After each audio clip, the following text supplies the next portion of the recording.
for statement of fact is very important. When I say statement is a process,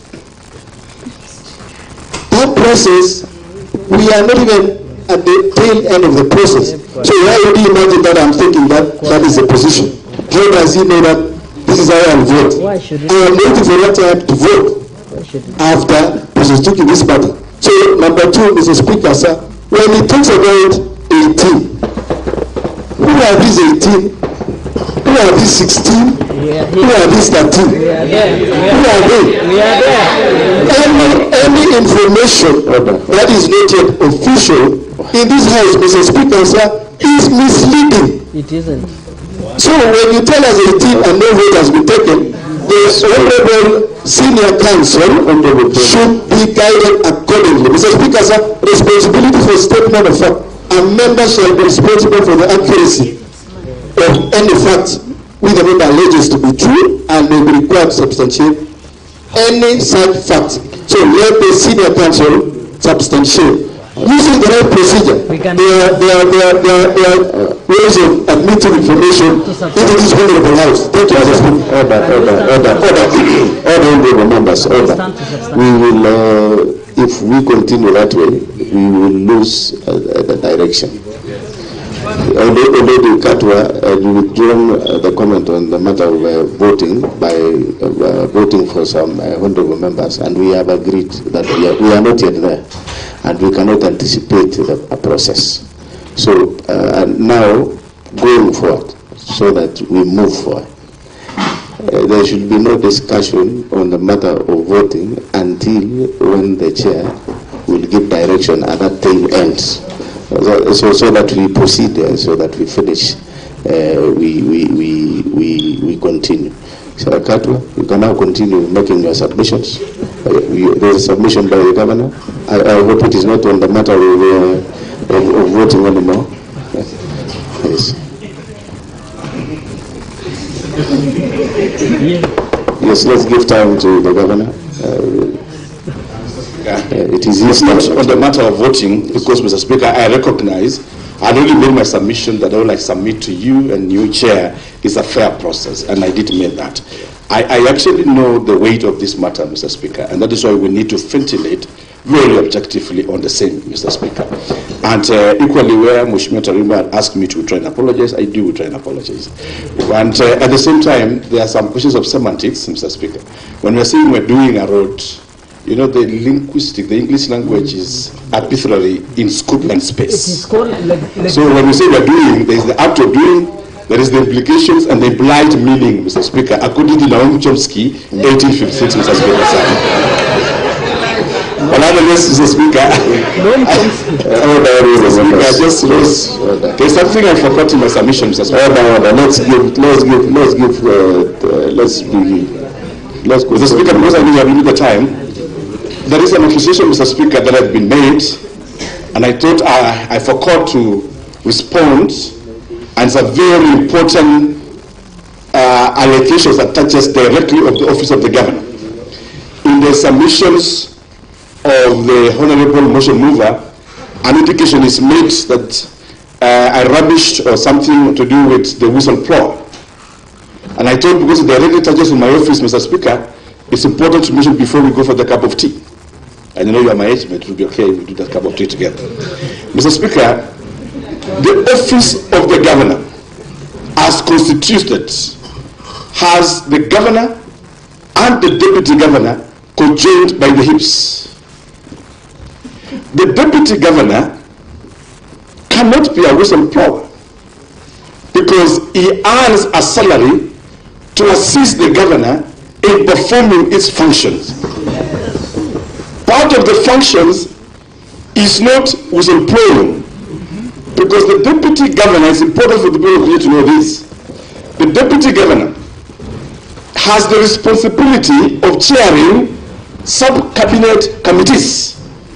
These are very critical committees, because you have been a CC, Mr. Speaker, which involves processing of materials and guiding the county on even matters discipline. And when I say this, Mr. Speaker, I am not too concerned that in the Montgomery report the whistleblower was still the deputy governor. In these other reports, I don't know if you are going for me. Thank you. In this other report, Mr. Speaker, in this other fictitious payment, the whistleblower is still a deputy governor. It is good for this House to make a determination in a fair way that the governor and the deputy governor are elected on the same pair of tickets. Salaries are drawn by the deputy governor. My view, Mr. Speaker, as you appreciate even whistleblowing, is that there must be a boundary between malice, political aspirations, and discharge of duties given by the Constitution. The whistleblower in this matter is an interested party because one is elected to serve the people of Kericho.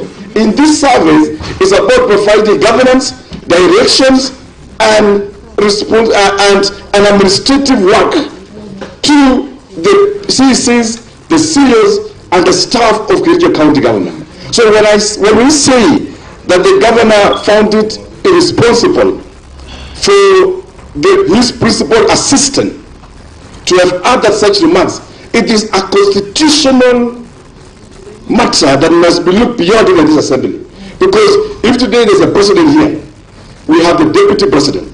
If the deputy president will come and say, I'm calling for a press conference to make the nation be aware that money has been stolen in State House, Mr. Speaker, he's paid money to support the president, advise the president, and guide the president. It's also the same principle within devolved structures. And that is why even as we mention all these debates and concerns, I wish to mention that as we celebrate the whistleblower, this assembly must at some point, whether the governor will be there or not, and I trust God will guide us on this, be able also to ask the whistleblower, where was he when the money was getting lost? In fact, if you have been here with me, because we are controlled by the hip, so we don't want to get here to say this. But however, Mr. Speaker, I'll give you a scenario. You equally have, you also have a deputy speaker in this House. The formation of the county assembly is that the speaker and the county speaker. It is going to be very across a portion of justice. If your deputy speaker will call a press conference today outside this precinct and say that the service board of the assembly has stole this money, or this committee is not working. His business is to come, guide you, and alert you, and sit together as top administrators of the county assembly do so. So it is this out of this concern that I rose to also make this submission that while we celebrate that there's a whistleblower of this one, then we must also be recognized of the fact that at the same time, the same whistleblower are to join with the governor to do service for the people of Kericho. Once again, Mr. Speaker, thank you for your grace, and I know that God will give us justice and help us to move forward as one people of Kericho County. Thank you so much. Thank you so much, Governor. I think you have made your point very clear on the matter of whistle.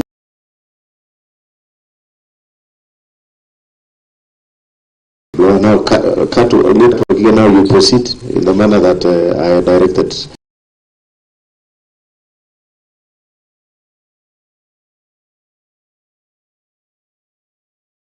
So that we save one time.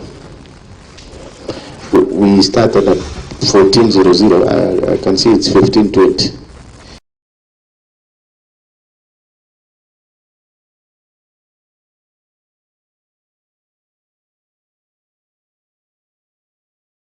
Mr. Speaker, sir, let me address the allegations.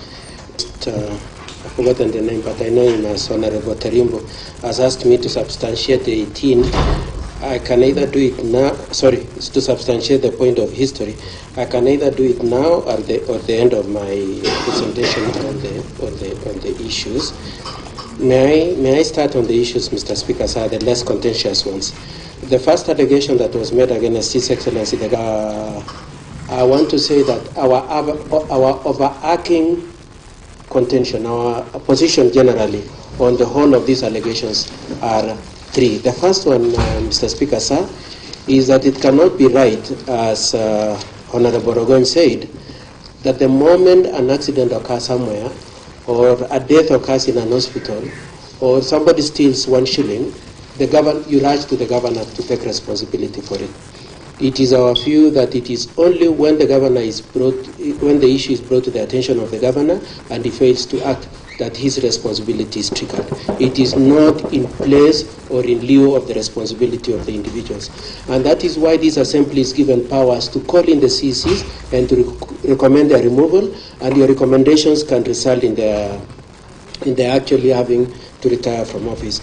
And that is why also there is criminal responsibility for anybody who is culpable for any wrongdoing. There is civil liability for any wrongdoing. There are proceedings also for asset recovery.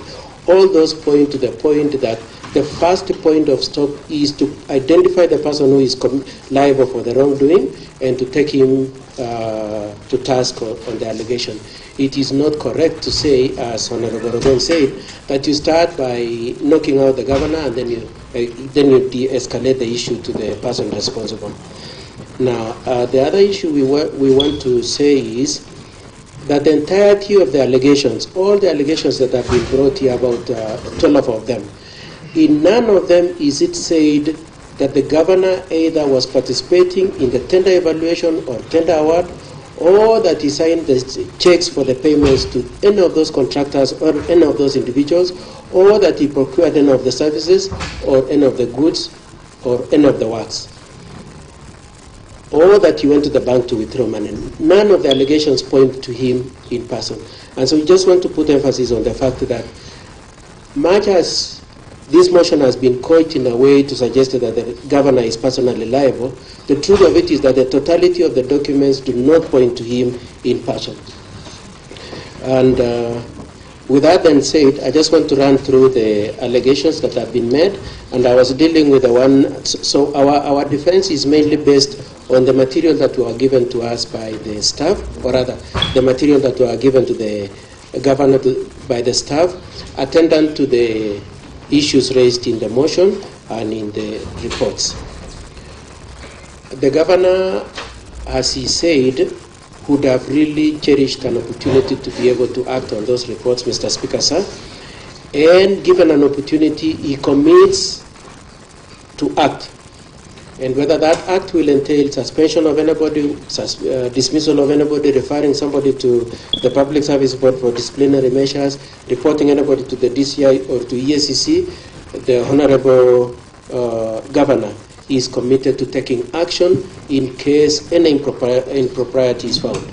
And for purposes of that, he is committed to starting the report from this assembly and doing his own investigations, attendant to which he will take action. He wants the assembly to be aware that he is committed to doing that. Now, on the issue of the maintenance of 15 houses, the cost of 2.9 million, the response of the governor, as per the records given to him by the staff, is that indeed some work has been done, it's not yet completed, and some works are ongoing. The accuracy of this is an issue that with time he should be able to determine and address. He also wishes to emphasize that in respect to that issue of the housing, he supplied the document showing what had been supplied, both what had been done on the ground and the materials that were that had been delivered to the location and the ongoing works. And documents were supplied.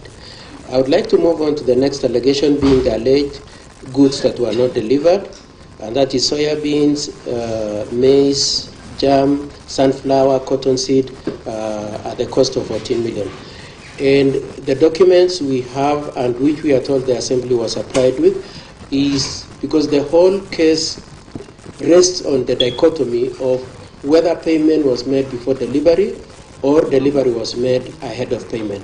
And the position of the county staff, the executive, is that indeed delivery was preceded payment. The payment was made after the delivery of these items, that is the soya, the maize, the sunflower, the cotton, and so on and so forth. Now,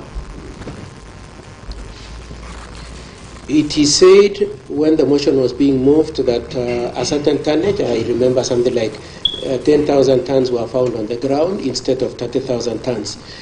The explanation we have is that these are consumable. It's not like they rest there through. They come and the farmers pick them, the cooperatives pick them, and so the mere fact that you do not find them on the ground is not necessarily proof or an indicator that the deliveries were not done. I would like them to move on to the next issue of the overpricing. And we've seen so much on social media about tissue papers that cost 2,700 and hand towels that cost 3,600. The materials that we have that were supplied by the staff and which we are told the assembly were given were that indeed the tissues, the price of 2,750 was for 40 bales containing 40 pieces of tissue paper each. So the 2,700 is 40 bales times 40 pieces. So the 2,700 is not the cost of one unit. It is the cost, it is 40 times 40 divided by 2,700. On the issue of hand towels, the information and the documents we have in terms of the procurement of those items is that it was 3,600 related to 5 dozens of the hand towels.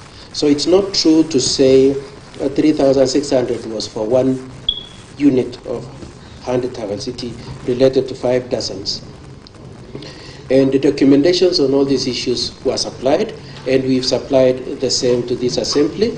And as Mr. Speaker, you already observed at the outset, you indicated that indeed we supplied our statement. The first statement, there are 2 statements, both dated 13th of August. And then the explanation is at volume 2, page 1 to 26, and all the supporting documents, including the documentation relating to these tissue papers, hand towels, are at page 228 to 326. On the issue of works, goods, and services that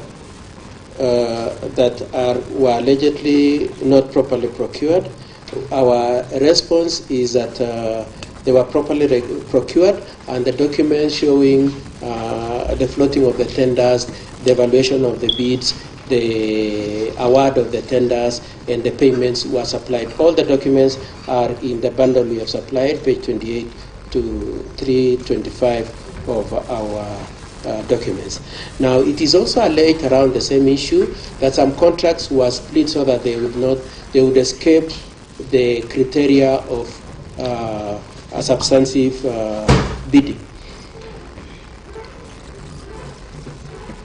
The committee was given the procurement plans for each of these items. And if you compare the procurement against the procurement plan, it will be noted that none of the procurements was split. Each of them was done as a block, as had been anticipated and planned for in the procurement plan. On the issue of retention, we also, of course, want to observe that on that issue of alleged split tenders and impropriety in the procurement process, we did our utmost best because we didn't have details of those allegations. They were general allegations. There was no specific case where we were pointed to a specific bid or a specific tender. On the issue of retention, it is said that some payments were made after 5 years of works. And we want to say that the law on retention runs for 6 years. The contracts provide for retention for up to 6 years. So any claim made within the period of 6 years is a valid claim on the retention amount. And it is only paid upon satisfaction that any defects that arose have been done. In none of the, other than making the general accusation that payments were made 5 years down the line relating to retention, which we are saying was right, other than making that general statement, it is not specified anywhere in the allegations that indeed there is a specific case where there was a defect and payment was made for retention before the defect had been rectified. And it is the position of the executive that indeed there is no case where there was a defect that had not been rectified by the time of payment. However, as we said, we will be conducting investigations on this. We will apply, the governor will conduct investigations, establish indeed if there are any cases where there was any impropriety in the payment of retention. And at this point, Mr. Speaker, sir, with the greatest respect, you will realize that these are the payments you made 5 years ago, And so we might call you to come and assist us to clarify some of those, if it is actually a substantive issue. On the documentation, it is alleged that they are lacking documents and some lack IFMIS invoices and stamping. We very categorically say that there is nowhere where documents are missing. I know Honorable Ogon said that one of the challenges they had in the course of the committee hearings is that there were instances when the staff were asked to supply documents and they either took too long or they brought the documents in piecemeal. Our position, from the position of the executive, the office of the governor, is that all the documents are there. They have been supplied in the documents we have supplied in this assembly. But we would like to make additional explanation on the issue of IFMIS to this effect. All payments that were made using the IFMIS system. And so the contention made in one of the allegations that indeed some taxes were avoided cannot be true, because the IFMIS system itself not only secures the guarantee that the payments are made, but it is also interconnected with KRA, and so nobody who has been paid can escape having to pay taxes. And so that allegation that indeed there were instances when parties or contractors escaped having to pay taxes or that they were paid outside IFMIS, we deny completely, as we deny the allegation that there are any documentation lacking. And we put anybody saying that the documents are lacking or that taxes were not paid or that payment was made outside IFMIS to strictly prove in the allegation. That allegation is not specified. There is no specified allegation saying contractor X was paid outside IFMIS or that he escaped paying taxes or that there was an impropriety in terms of that process. And so I would like to raise that contention there.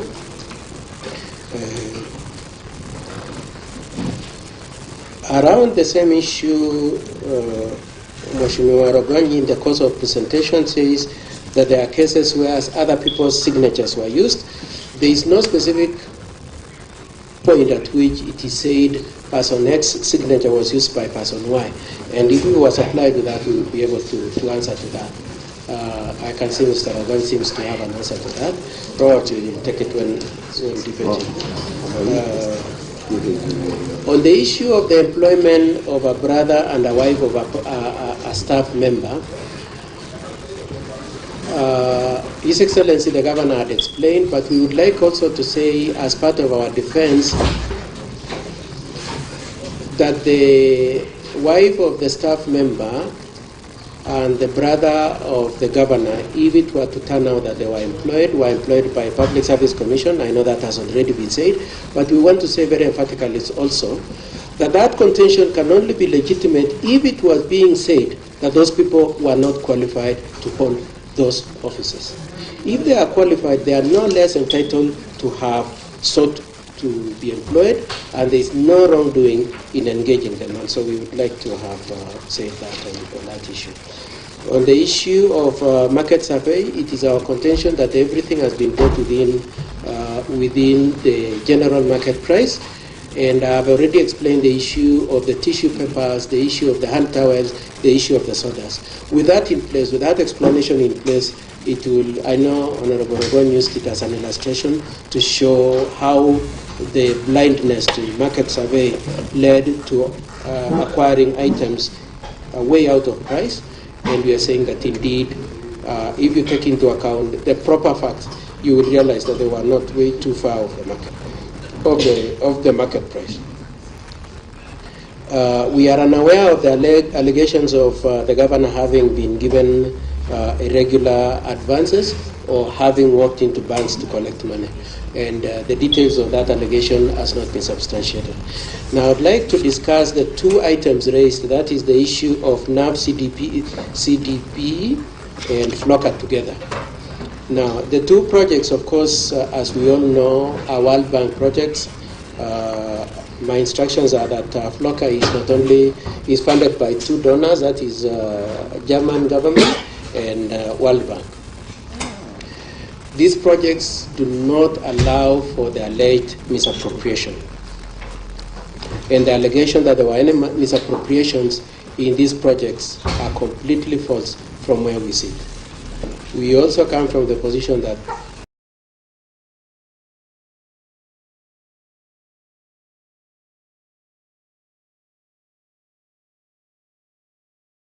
it is very unfortunate to flag out a project as this as part of the impeachment, and it can only be intended to drive out the donors who are supporting these projects when there is no justification.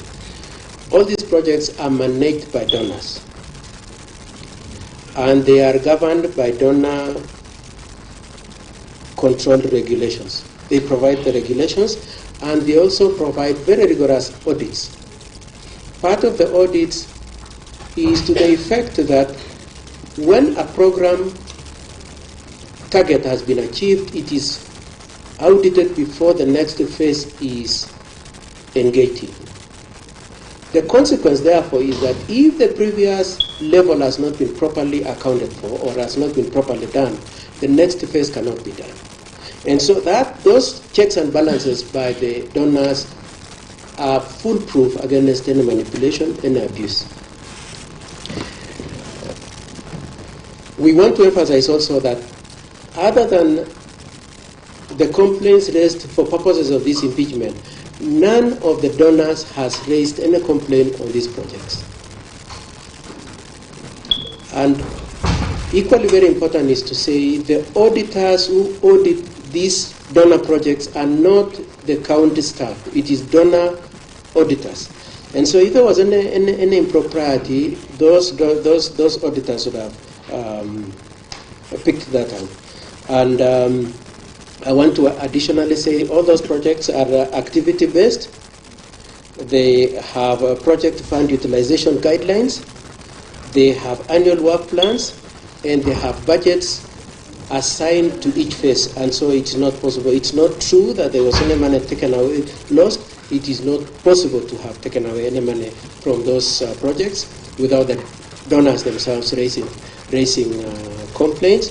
And so our position is that is a complete red herring, and it is very unfortunate that it is being brought for the purposes of impeachment when it has the collateral effect of driving away these donors from supporting and assisting the residents of Kericho.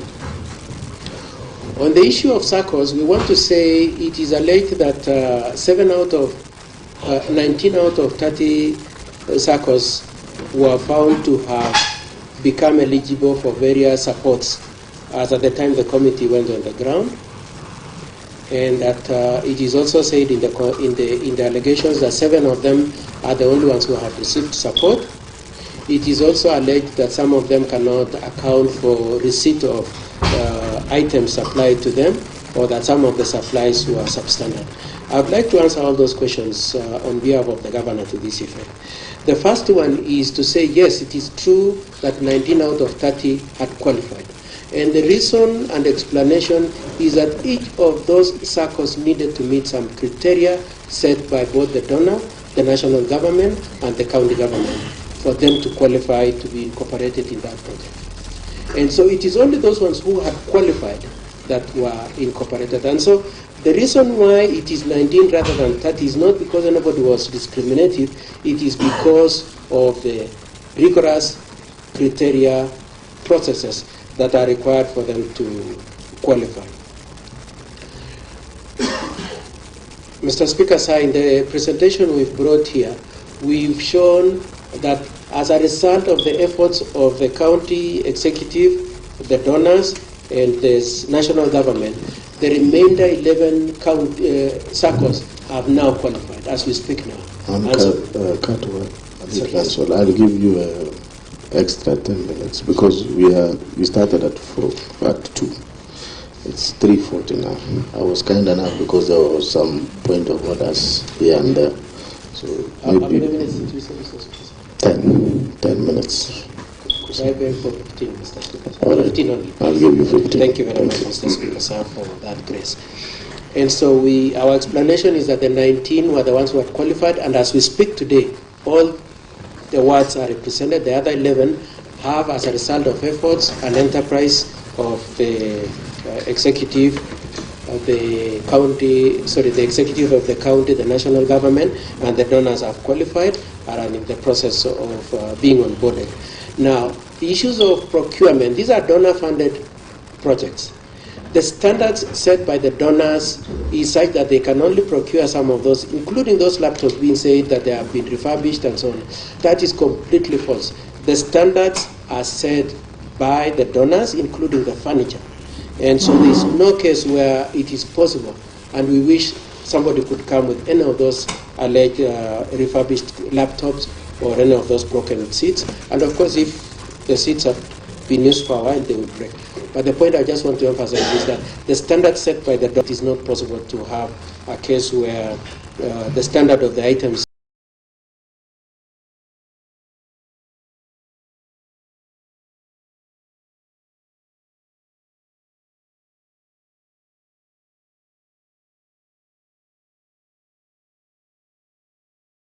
delivered. As a rider to that also, my instructions are that it is upon the SACCO itself to requisition for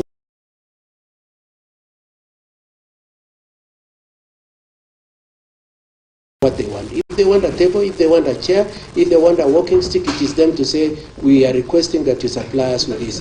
If they want an office, it is them to requisition for that. And so it is only supplied to the extent to which they have requested. So it's not like you wake up one morning and you say you want to distribute pens like it was done this morning in this. It's a requisition for it, it is applied, and they acknowledge it. And the position we have is that each of them has records of the receipt of what was applied to them. Mr. Speaker, sir, in view of the time you've given me, I would like to raise the arguments on those two projects. That's FLOCA and NAFCDB at that point. The issue of the projects which are said to be skewed in favor of the areas where His Excellency the Governor comes from, and probably where my good friend Honorable Anita comes from, it would seem like even before Honorable Okon could let the bird fly, people have already shown that it is not true. It is not true that they are skewed, it is true that they have been spread out. But more to the point and more seriously is that my instructions is that this is a 3-year project. 2024-2025 financial year, 25-26 financial year, and 26-27 financial year. And by close of the year 2027, every ward will have been supplied with this, will have enjoyed the benefits of these projects. And so the contention that Chemosot is being preferred is not true. It is also not true that 21 million was spent. It is actually, the truth is that it is only 16 million that has been spent. The work plans for these projects is such that if it is closely looked at, some of the projects will attract more expenditure than this Chemosot that is being picked on. Some will incur more expenditure than that Chemosot. And there is also reference to some other projects, Toroitany, I think, and and Chemamul. And my instructions that the executive wishes that there was audience for the people from those areas. They would come and say they are very happy. The project was completed, it was handed over to them, and they are very happy with its performance. And so to say that there is any deficiency in those projects is inaccurate. And there is no skewedness, there is no discrimination. I know His Excellency was asked to withdraw the convention about the road. The argument on the road was not meant to say that Mheshimiwa Rogony was doing the road. The point that was being made is that there is no skewedness. Projects are being run throughout the county. There is no selection of saying it is being taken to where His Excellency's former friend Matthew comes from, and another one is being denied. On the issue of strategic intervention projects, Mr. Speaker, I just have 3 issues to cover. Strategic intervention projects. It is said And I know Honorable Okon very specifically mentioned this, that indeed no works have been done. On this one, we are ready for any consequence. It is the instructions we have are that the position we gave the committee is the exact position on the ground, being that the kitchen staff is at the walling level and MCH is at slab level. Sorry? Yeah, no, I think let's allow Katwa to... Yes, but I'm glad that what Matthew is saying. He's saying it's very true what I'm saying, Mr. Speaker. Now, we would like to make the general denial that it is not true that there are weak controls in at the executive, that there are inadequate policies in place, that the accounting systems are wanting, that there is either fraud or intended fraud on the part of the governor and his office, or that he has made any withdrawals, or that he has committed any coercions or irregular awards, or that he has interfered with any tender awards, or that he is making skewed tenders, or that the projects that are being run under his watch are improperly implemented, or that there is unfair distribution or theft. We deny all those allegations. We know that those allegations are not supported. Mr. Speaker, sir, my instructions are to just say that in terms of the governor's commitment to take action on these projects, on the report of the Assembly and the results of any investigations he is going to conduct, is that upon it being found that people are liable to answer to the Public Service Board being found to be culpable, it would require that they be sent to Public Service Board. And therefore, my instructions are also to request that the Assembly kindly considers approving the pending issues of the Public Service Board. In terms of taking action, because I know there was multiple reference to action not having been taken on Londiani, on Mutai, and so on and so forth, we would like to indicate that between now and the time that the Assembly made their report, EACC were given documents relating to some of these projects. So it's not correct to say nothing has been done. It is a fact. I hope, Mr. Speaker, sir, you will not ask me to substantiate. Anyway, I can substantiate, but that's a fact. It is a fact that indeed EACC have already been to the county and has already handed over some of the documents for EACC to look at. And so if you have more information, you are welcome to help the governor to redress these issues. And His Excellency requires about 28 days to complete that. Mr. Speaker, sir, I would think that is all I wanted to say in response to all those issues, and I would like to rest my submissions there. I thank you very much for the audience you've given me. Mr. Speaker, sir, you had asked me to substantiate what I said about the history, and that that history cannot happen because there are 18 members. If the 18 members can just stand so that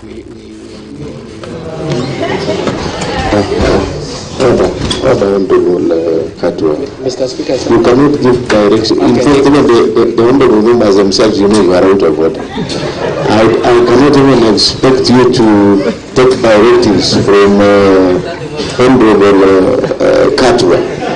You are out of order. You are out of order. Katwa, you are out of order. Okay. Mr. Speaker, sir, I want to thank you for the courtesy you've shown us, the time you've extended for me. I really appreciate it. I thank all the honorable members. All arguments were made about me being part of this assembly. All the honorable members. I accept your adoption of me as member of this assembly. That's all I want to say. Thank you so much for the courtesy, for the audience, and Mr. Speaker, sir, and those MCs. Thank you very much. Okay, thank you so much, Katwa. Honorable members, I think we gave governor's team, that's like 2 hours, I think 1 hour 50 minutes, but we all agree that there was a lot of point of orders. So the floor now is open for debate and contribution, and thereafter Of course, I will also guide on the other process. Honorable members, the floor is open for debate and contribution. The leader of majority, the leader of majority.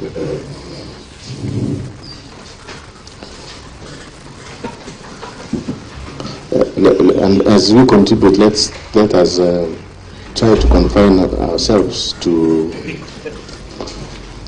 the substantive motion before us. Thank you very much, Mr. Speaker, for the opportunity. Let me also take this opportunity to thank the representatives of His Excellency the Governor and the Governor himself. Maybe, Mr. Speaker, before I table my submissions maybe to support the motion, Mr. Speaker, you will allow me to inform the House, Mr. Speaker, of the current incidents that has occurred, Mr. Speaker. I think you've been seeing me going out and coming in, Mr. Speaker. It's because of some very serious emergencies, and this will concern the safety of the honorable members. Maybe before you decide, before we finish discussing this motion, it is good to take note that our gate B, Mr. Speaker, I was called upon by the Sergeant at Arms together with the security teams that, and I read the statement, Mr. Speaker, that at around 10:50 a.m. this morning, an unfortunate incident occurred within the precincts of the County Assembly of Kericho. A vehicle registration number KAH075Y, a county government vehicle, boarded and accompanied by close to 50 goods, Mr. Speaker, driven by non-Tiber, because it's a government vehicle, Mr. Speaker, rammed into gate P of the Assembly. The vehicle is mounted with public address system, which is always used by the Governor's press team. Mr. Speaker, Assembly officers manning and other working in the kitchen were almost injured, Mr. Speaker, as they scampered for safety. Over 10 police officers who witnessed firsthand the incident.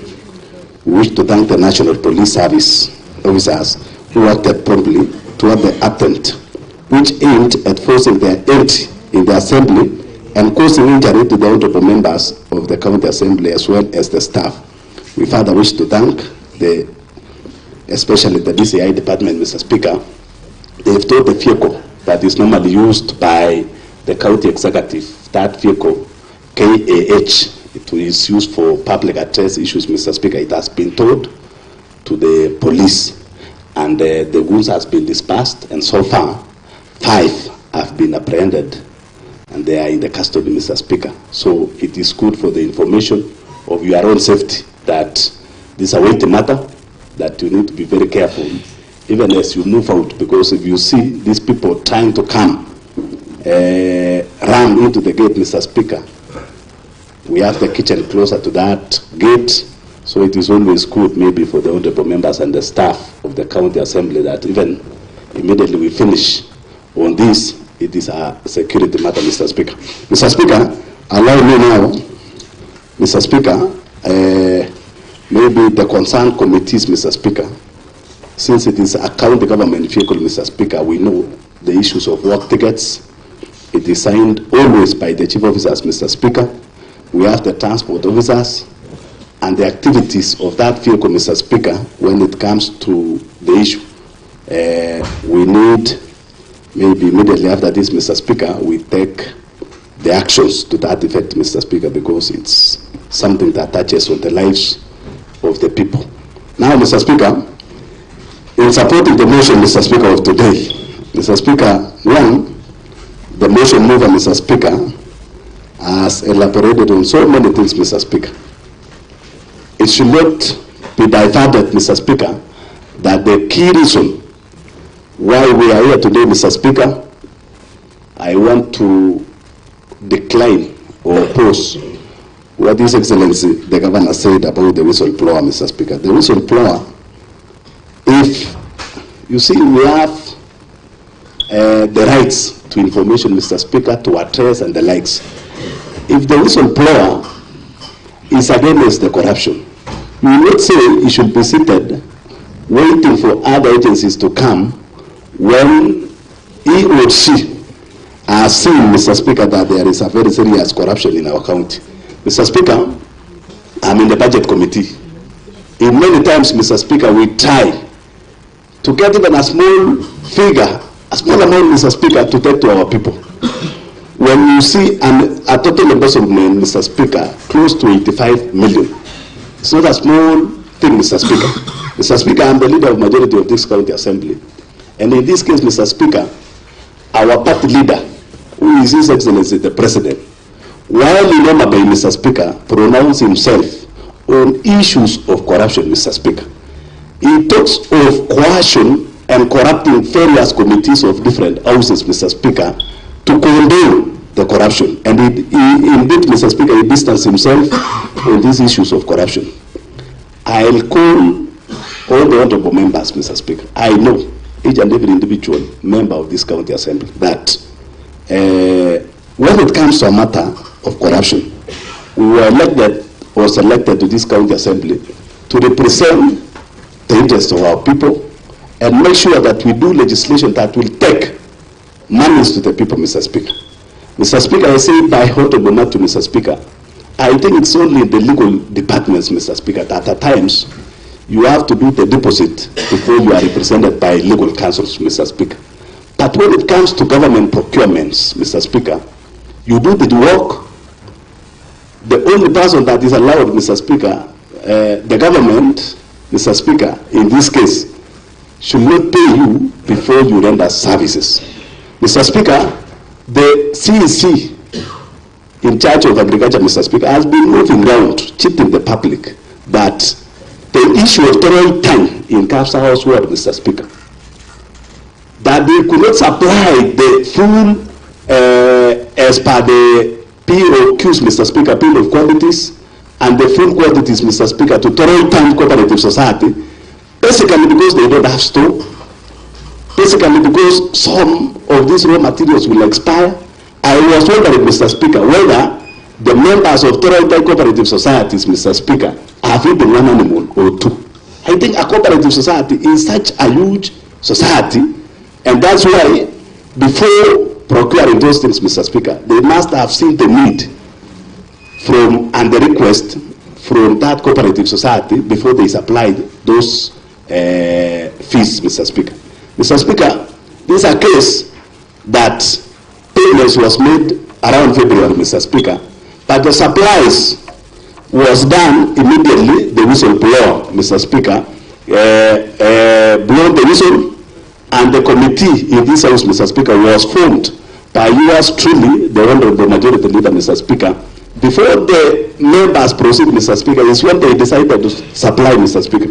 Mr. Speaker, even as we try to defend the issues of corruption, Mr. Speaker, it needs extraneous allowance, Mr. Speaker, for honorable members to defend side things, Mr. Speaker. I want to cite Honorable Paul B, Mr. Speaker. He is the one, Mr. Speaker, we were seated here.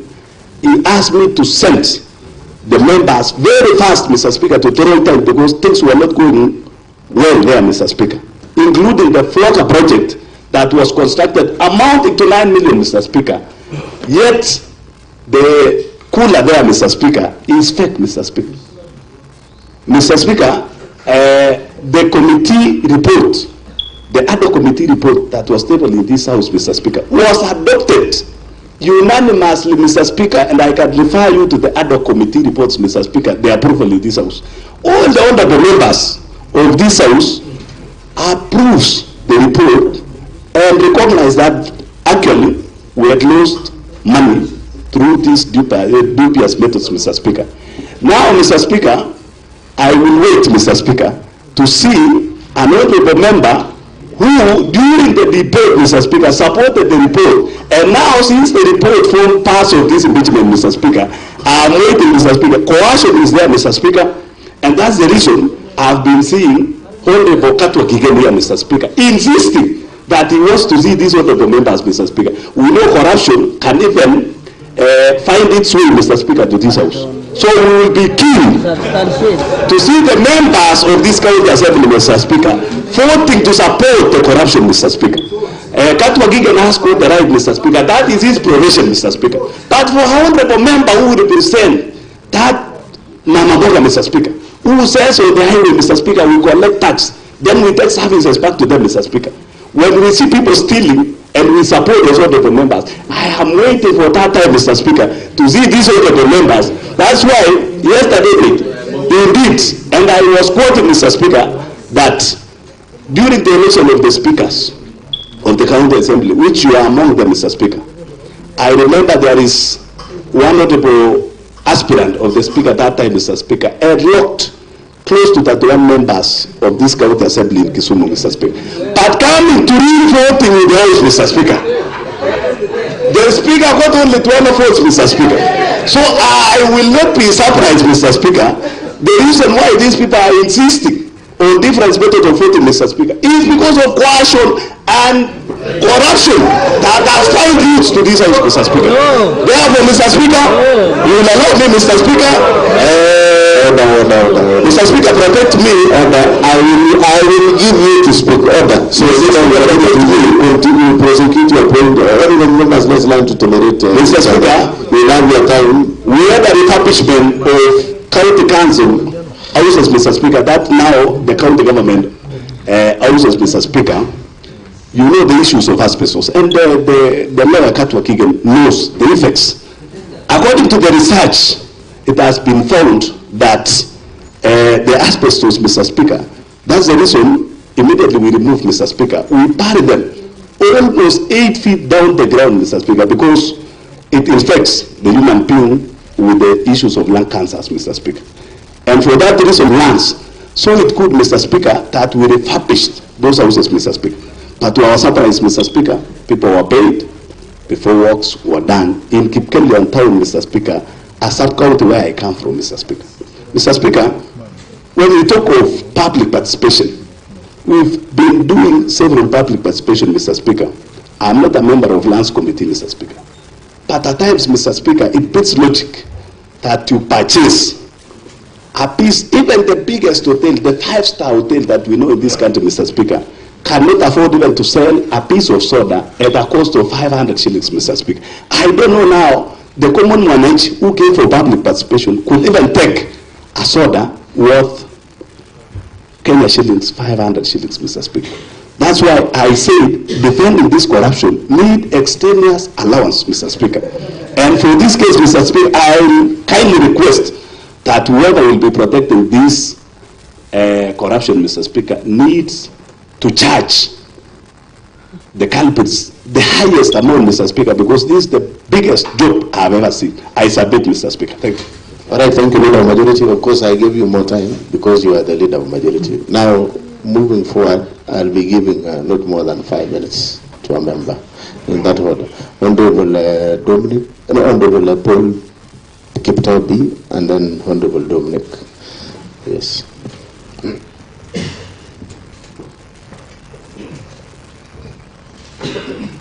Let us stick to 5 minutes, and you restrain yourself to the matter of the motion. Thank you. Yeah. Thank you very much, Honorable Speaker, for allowing me this chance to speak on behalf of people of Kapsaos.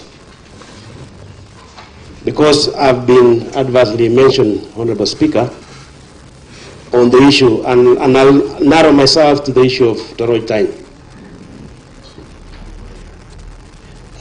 Honorable Speaker,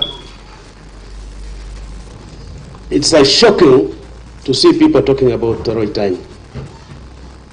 The person standing before you is the initiator of Toroitine. And I'm the area MCA, and I know what Toroitine is all about. Yes, indeed, I did actually talk to the majority leader that some people visit Toroitine. But I didn't say that there was anything lost in Toroitine.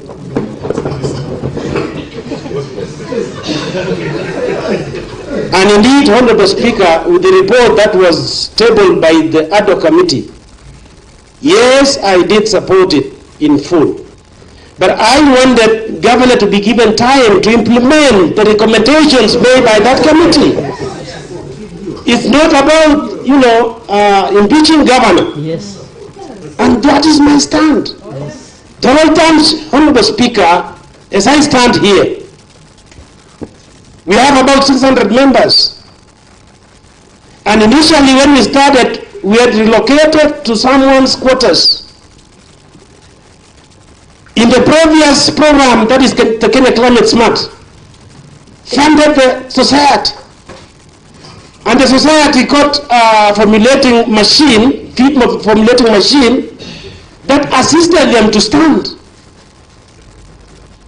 So when the program started, when the county government wanted to supply what was supposed to be taken to thorough time, and I want to say it clearly here, and I have minutes for the same. If you want me to supply, view with minutes, Honorable Speaker. The committee, that is the officials, had to sit and decided on where to get the money to build the store. It was not about, there was some embezzlement of money in thorough time. Immediately when the store was finished, Honorable Speaker, the first budget of supplies went to thorough time. And when the whistleblower,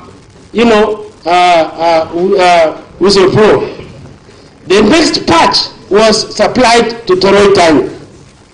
Number two, Honorable Speaker, the cooler which was supplied to thorough time. We are laymen. We doesn't understand, what the right cooler is. Now, the serial members, we have to send it to KEPS to confirm, if the cooler that is in thorough time is the right one. Yes. And, Honorable Speaker, when the day report fellows visited thorough time, and the KCC fellows, they did confirm that the same cooler has been supplied to many places in Pomet. Yes. And that is why we had to accept, and as we speak right now, Honorable Speaker, the cooler is working, and the farmers, have supplied milk to the same cooler, and now KCC are collecting milk from the same society as we speak. And that is why I said yesterday, or the day before yesterday, that the farmers are working very hard. Gentlemen, let's not do politics. You're doing politics. This is politics, pure politics. It's me who understands storytelling more than you. Don't talk of something you don't know. Yes. Talk of Kerimoi. No one was close to Kerimoi. My good friends, talk of your societies. Don't talk of anybody's society. It's me who understands my society. Governor will not go anywhere, and I want to thank him because Governor has really done a lot, in my word. Thank you, and may God bless. I oppose interrogative the motion of impeachment to His Excellency the Governor. Thank you. Order. Let us not agree. Order. Let us not. Order, the Deputy Speaker. You are among the leaders of this assembly. Order. Honorable members, we are live, by the way, and we are being followed. So I'll urge you to debate in a manner, of course, that will reflect your title of being honorable members. And secondly, this is a warning. This is a very strong warning that there is no shouting, use of unparliamentary language. Don't invite the chair to make some decisions that will not go well with you, honorable members. I really want you to be in this house, all of you. So let us avoid the shouting. There's a way of applauding, and you know very well how to do it. But the standing orders does not tell us that you should shout and say yes or all those things. So let us debate with decorum, and we stick to the timeline. When we say 5 minutes, it's 5 minutes. So next is Honorable Dominic Mutai. 5 minutes, please. Please stick to the rule of debate. Order. I want to repeat order. That was my last warning. Thank you, Mr. Speaker. Thank you for giving me this chance. I want to register and say from the onset that I oppose the motion. There was on Facebook that I voted yes. And at the time of voting, Mr. Speaker, sir, I want to register my opposing to the motion of impeachment of Dr. Erick Mutai. And I want my vote to be respected. Mr. Speaker, sir, we were here when we were debating about the other committee report on fictitious, and all of us supported it. The recommendation which was there, and each and every issue had recommendation on it. One of the recommendation was we give the governor and the contractors 28 days to finish what they are supplying and what they were doing. And it is in record, it has a record in this house. Mr. Speaker, sir, when you are playing politics, it needs to be politics, and when there is development, it needs to be development. What we have been doing recently is politics and development. No one will condone corruption. But when you are doing corruption, when you are doing politics and talking about corruption, people will not take us serious. We are the third assembly. The first assembly did an impeachment to the governor by then. We are here trying to break the record in this country that we are the champion of impeachment. There are more developments which our people need. There's a lot of people issues. We are the one who is doing the budget. The executive are the one who was executing the budget. There is a lot we need to do to our people. Me, as the elected MCA from Kabianga, I will not support impeachment now and in the future. Last year we did impeachment. We didn't finish on our budget. Mr. Speaker, sir, my good neighbor Agwan, he has been talking about my ward. I'm the only elected member of Kabianga ward.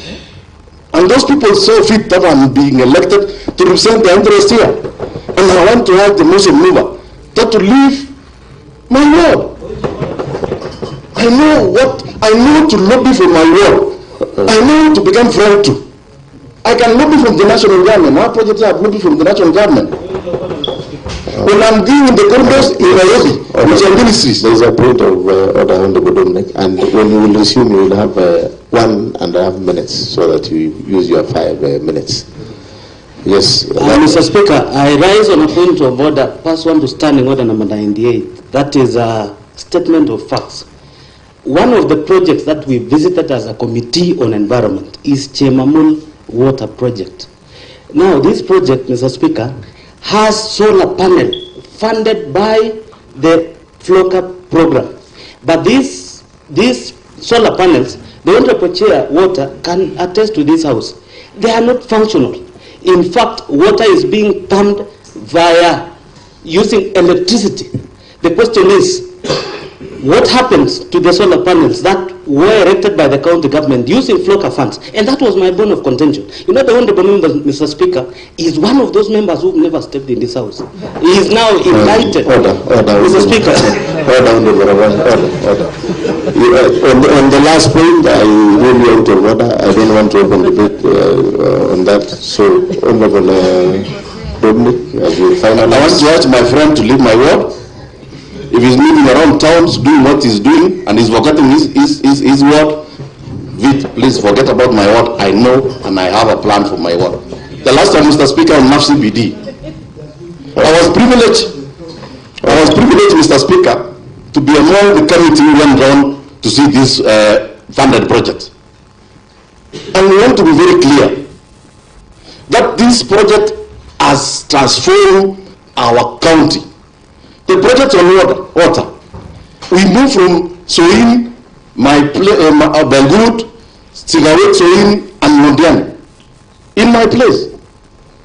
There's a tractor which was given to us, a cooperative society, one of the leading cooperative society, Kabiana cooperative society. And Mheshimiwa Both Chirchir, you know, you have been there to that cooperative severally, not once. And through their hard work, not friendship to the governor. So we deserve to be given what belongs to us. I oppose this motion, and in the time of voting, I want to be on record that I'll vote no to the impeachment of Dr. Erick Mutai. Honorable Gilbert Ngetich, and then Honorable, I can't see up there. So Honorable, that must be the associate professor, in that order. 5 minutes, Honorable Gilbert Ngetich. Thank you, Mr. Speaker, sir, for giving me this opportunity.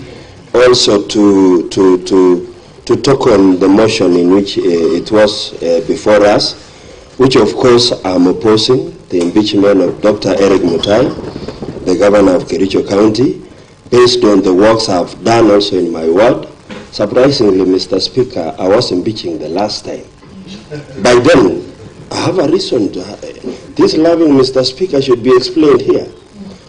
The reason as to why I was doing the impeachment last time, I had no projects which were going on. Mr. Speaker, the Kishara dailies, which was benchmarking from Toroitany, Mr. Speaker, I'm hearing the condemnation of Toroitany, but the Chrome Kishara dailies benchmarked in Toroitany, Mr. Speaker, sir. And they brought goodies, and we've really progressed. I have members in Kishara dailies that goes to 700 members, Mr. Speaker, sir. And we are collecting over 2,500 milk, Mr. Speaker, sir, as we speak today.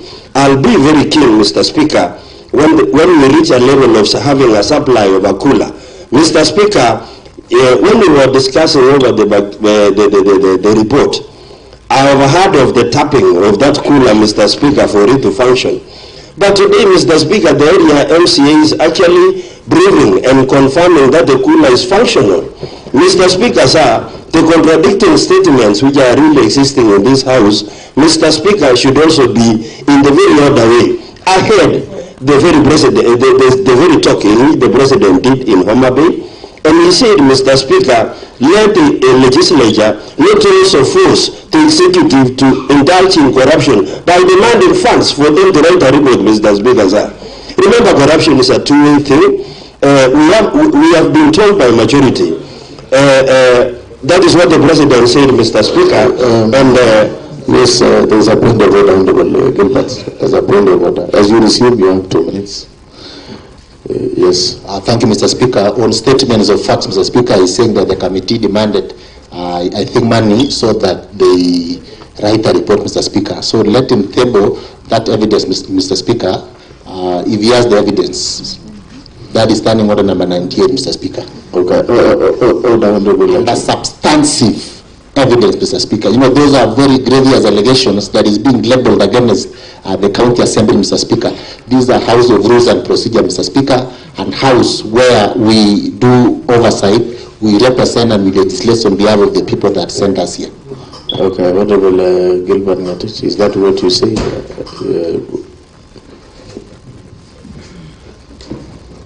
Mr. Speaker, what I said is what the president was saying in Homa Bay. I didn't refer to any committee to have demanded money from the executive. Okay, I was just saying what the president said, and he said under my watch, Mr. Speaker. Okay, you proceed as you. Okay, I proceed. Mr. Speaker, sir, I'm actually saying that as we progressed, I'm one of the members who supported the report. And in the report, Mr. Speaker, I was asking the final soda thing and the tissue thing in that report. Mr. Speaker, if we can really go back to that report and really check on the writings, Mr. Speaker, we didn't find the calculation of this tissue and soda, Mr. Speaker. Yet it's an allegation today of impeaching the governor, Mr. Speaker. And that time, the governor was given 28 days or 14 days to act on the report, Mr. Speaker. And we expected the governor to work on the report. Before even the report is at the table of the governor, the impeachment motion has been planned. Mr. Speaker, we want this county to progress well as we refuse the corrupt members who are in the county government, Mr. Speaker. I think the governor has the report as we speak, and we ask that time of 28 days to act on the report. In actually sense, in the actual sense, Mr. Speaker, there is nowhere where the governor went to the bank to really withdraw the money. There is nowhere where the governor really signed a procurement process to really do some work. There are some people who really did this work, and we have them at the office as we speak. It is high time that we give this governor time to act on the report which the other committee made for the works to run well for this county as we clear our term.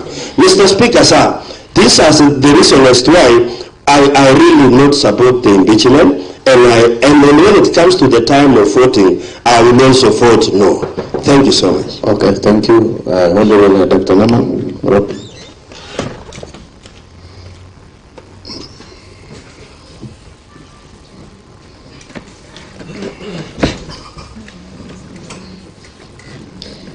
Thank you, Honorable Speaker, sir, for giving me opportunity.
Through Petro towards the County Assembly of Kericho, and thereafter, just hardly about 2 hours ago, there was a vehicle that rammed into the gates of our County Assembly. That is Gate A, not Gate B. What the Honorable Majority said, I wanted to confirm that this is Gate A and this is Gate B. So, Mr. Speaker, we want to condemn the action and arrested, I'm told, about 5 people who actually happened to have been in the same vicinity where that incident happened. Mr. Speaker,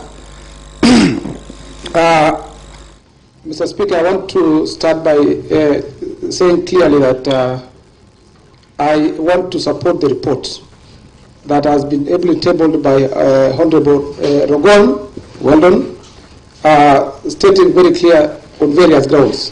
Mr. Speaker, I have listened from the inception of this sitting, and I want to confirm that, Honorable Speaker, that several grounds has actually been put forth, and I want to associate myself that sections of our County Government Act, our Constitution, has actually been enumerated very clearly, and there's no section that supports the embezzlement of funds and misuse of public resources. Mr. Speaker, I want to start by probably putting forth the report on Londiani.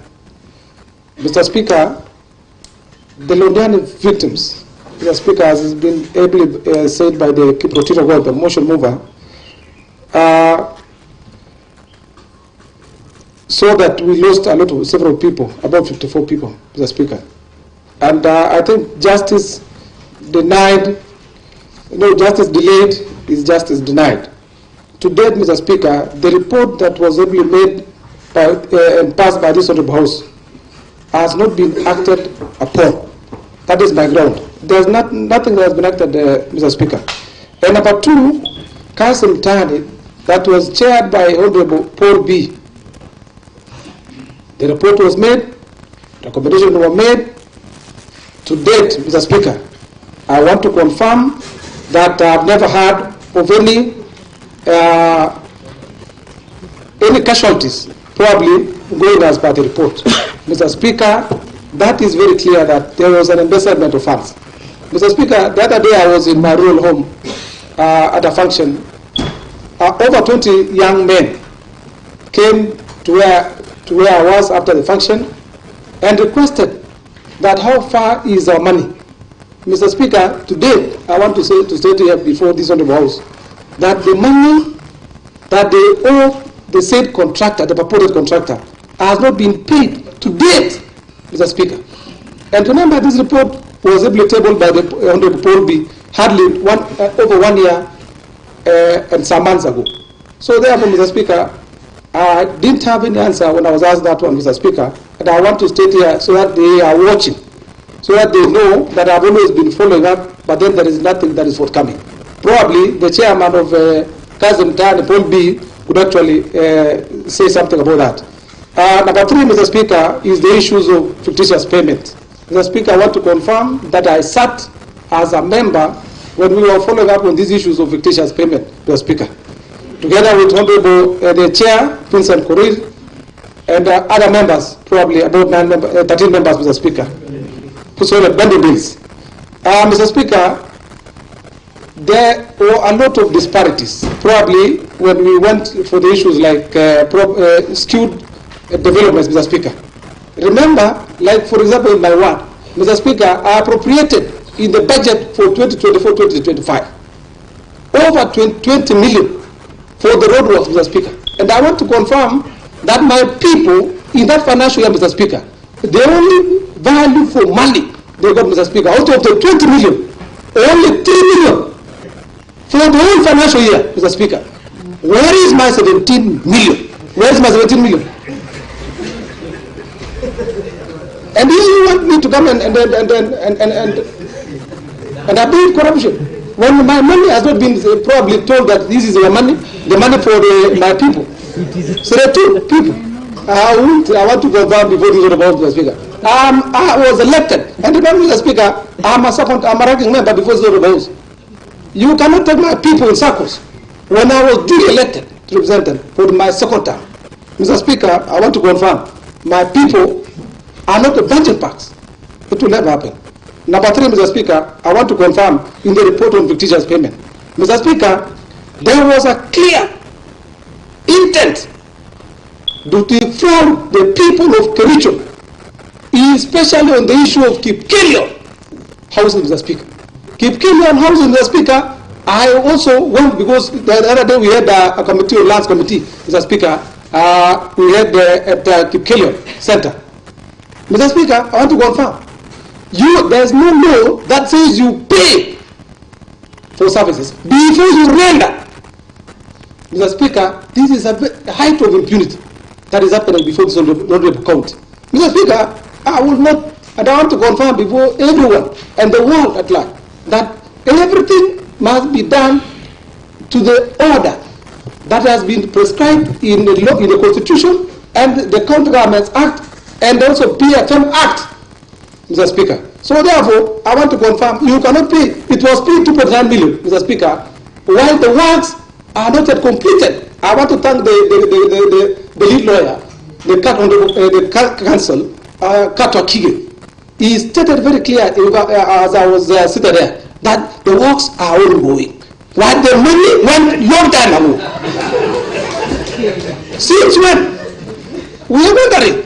I want to thank you, the lead counsel, for being honest. You know? Mr. Speaker, I think... As you wind up, Honorable. Sorry, give me more 5 minutes. I think I have several things in my mouth, Mr. Speaker. I want to divulge all of them today. So, Mr. Speaker, 1 more minute, I'll give you 1 more minute. Last thing, Mr. Speaker, is the issue on NAP-CDP.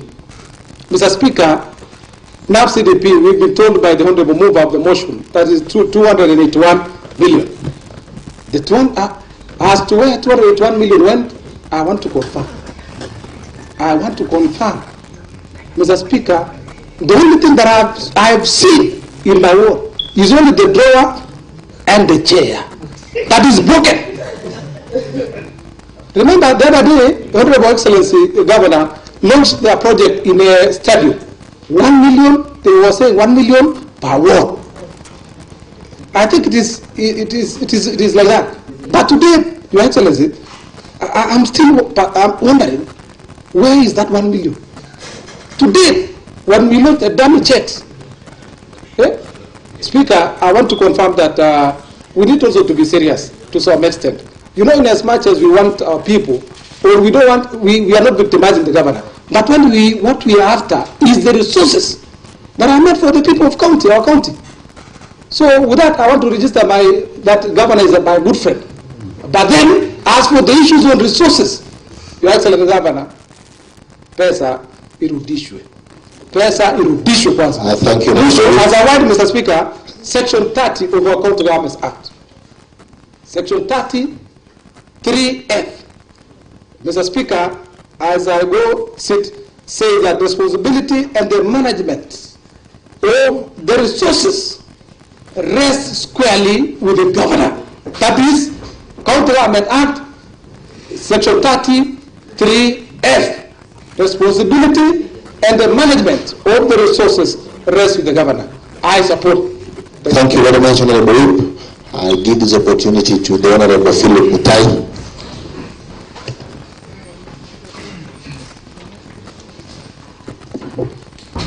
Thank you very much, Mr. Speaker, sir, for giving me this opportunity and on behalf of the great people of Kipchimchim whom I represent.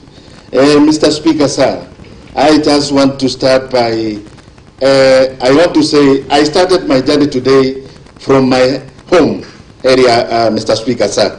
And I was coming from home to this great assembly. A great pastor, friend of mine, who is a voter in Kipchimchim, told me this, quoted a verse in the book of Israel, chapter 10, verse 4. And he told me, rise up, this matter is yours, it's in your hands. We support you, so take it with courage and do it. And I think I'm coming here to execute my mandate that was given by the great people of Kipchimchim.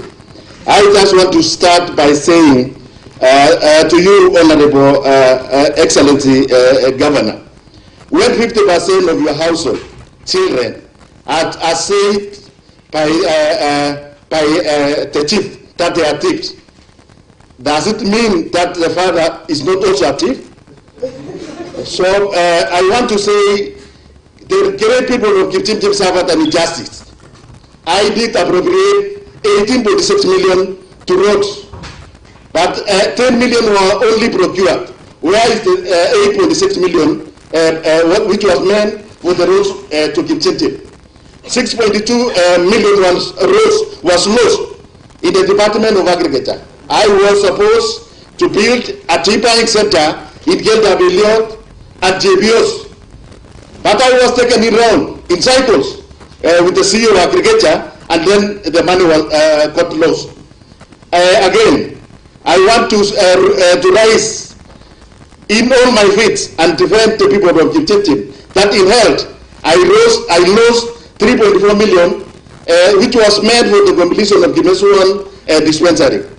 That aside, Mr. Speaker, sir, I am also the chairman for cooperative committee in this great assembly, and I did go around calling and inspecting the projects that were funded by NAP-CDP. And my take was within the Inamoy sub-county. I started my first visit to Kapsao's ward. And I don't want to go to Toroiga. I went to another cooperative society by the name Captain. I went to another cooperative society by the name Pinyin. I just come all the way to my ward. I have a cooperative society by the name Kipchindai, whom I started when I was elected. I went all the way down to Kulange in Ainamoy ward. I went to Kapsoi, a cooperative society in Kapsoi, Maso, and we come and concluded at Kipchebor ward. All those cabinets that was applied to this cooperative society, SACCOs, they were, the department were proposing that they supplied a fireproof cabinets. Where or not can a light MDF sustain a fire in case of a fire incident? Where or not can a glass sustain fire? And when you ask about the price that were used to procure that cabinet, 40,000. And on coming, even using the common sense, go to these great supermarkets that we have within our town. The same cabinet that was applied with 40,000 is worth 12,000 in our supermarkets. The chair at the small table that was applied to these SACCOs, when you come also, go around to these supermarkets, it is costing 40,000. But here was applied with 70,000. Where or not can that happen really? Mr. Speaker, sir, I don't want to repeat myself, but I just want to put it on record that how on this country can a service or a work be paid before even the work began. Your Excellency the Governor, Your Excellency the Governor, the buck stops at your doorstep. We were expecting, when you were making your comments here, I was expecting you start on the 85 million that were lost by this great county. But Your Excellency, you are trying to whip our emotions. You are trying to whip our sympathies. But you see, we are the elected people. People are paying for our seats. They are counting for them to send us home. But here, when we were deliberating on the budget estimates, I have declared that me, myself, I was on an impeachment spree. Reason is because of the disparities in works that are being done in our wards. Look at my great friend, the mover of the motion. He highlighted a ward in Bororiet TV, where works worth 21 million was prosecuted. And to us, nothing was done. Why do I have to sit in a budget to do a schedule of my work and never to be implemented? Will I not look stupid to my people who elected for me? In fact, I was elected on a very rainy day, Mr. Speaker, sir. When I was being elected, a mama gave birth to a child when he was queuing to vote for me. Am I not doing the injustice to these great people of Kipchindi? One incident that is very painful to me, Mr. Speaker, sir, is that there is a mama who came out of the ward. He was really admitted at Kericho Referral Hospital. He came all the way to Kericho Police Station with a drip in her hand to come and vote for me. And finally he was telling me, Mheshimiwa Mutai, I just want you to open a road to assess my place. I did the same. I appropriated money to buy the Mingin 30 million road, which has been which I appropriated money the same, but nothing has been done. Unfortunately, I lost it, Mama. How will I go to her grave and seek for forgiveness? That I promised a road that I was to do last financial year and it never been done. So, Mr. Speaker, sir, finally, I want to say I support this motion in totality. Thank you, Mr. Speaker. Thank you very much. Let me give this opportunity to the Honorable Fancy.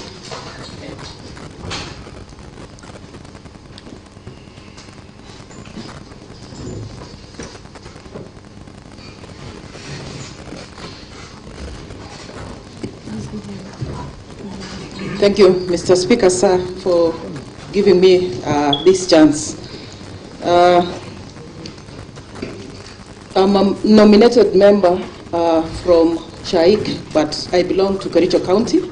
I'm saying this because I represent the gender top-up, not impeachment top-up.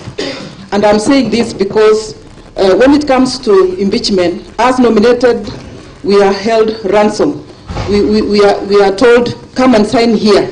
But when it comes to resources, Mr. Speaker, sir, we are not there. I'm standing here because I'm suffering since the last impeachment, Mr. Speaker, sir. I was robbed of my responsibility. To date, I don't have any responsibility. And again, I take care of myself because I really need to speak here. Because at some point, someone will say, Fancy didn't attend a sitting. So I'm here really defending myself. But since last 1 year, I have not received any salary, Mr. Speaker, sir. So I want to say no to this motion because, yes, I will say no to the motion because I am part of the committee of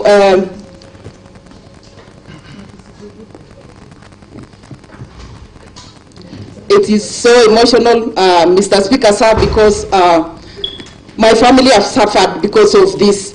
I was part of the committee, but not the other committee, for by Honorable Philip Mr. Watt, and I was Honorable Philip, and I defended this report. The recommendation which were made, Mr. Speaker, sir, which were there, I really supported it because one of the recommendations which were given was forensic audit to be done in 28 days. That is what I supported, Mr. Speaker, sir, because I really needed the county executive to be given time so that they execute on the same report. But Mr. Speaker, sir, in that afternoon, the motion of removal of Dr. Erick Mutai was tabled here in this house, Mr. Speaker, sir.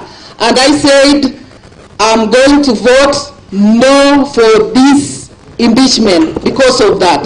Mr. Speaker, sir, it is the same house. I said, let us be honest to one another. It is the same house which vetted these CECs and the CEOs, Mr. Speaker, sir. But it is the same house. I can remember one of the impeachment we did for CS Bor, Mr. Speaker, sir, because of the Londiani issue. We impeached one Dr. CS Bor, and he is home now because of the actions which happened in Londiani, Mr. Speaker, sir. Then how comes it's now the governor who did that, who did this? It is all of us, Mr. Speaker, sir, who are doing this. So I'm calling upon the leadership of Kericho County. We need to do something. We need to sit down. Impeachment is not the last resolution. We got to sit as members of County Assembly, Governor, our Speaker, maybe the members of Parliament, and led by our Senator, and let's forge ahead. We love this Kericho County. When you go to abroad, you are asked, when you are coming from Kericho, they know Kericho as a tea-growing Kericho County. Mr. Speaker, sir, we love this Kericho County. We love our people. We love our voters, Mr. Speaker, sir. I stand here on behalf of the women of Kericho County and oppose this motion completely. I thank you, Mr. Speaker, sir, and I submit. Okay, thank you, Honorable Fancy. The immediate chair has informed me that you made an allegation that you have not received salaries for over the last 1 year. You know,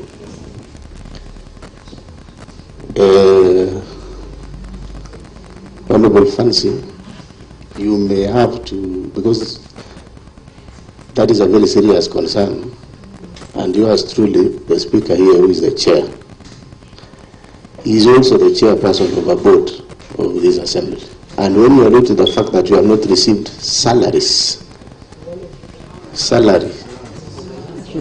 for 1 year, that amounts to being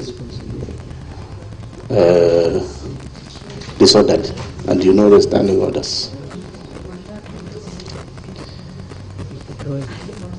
Because obviously it is a fact, and the clerk is here, that all of us have been paid salary until the month of actually June, July. Even for those in the family bank, they have been paid up to July 2025. Fancy, honorable fancy. That one amounts to gross disorder in the assembly.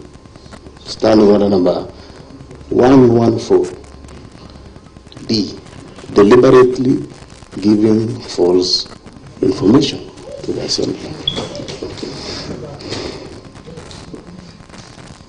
And I therefore ask you to withdraw immediately from the chambers,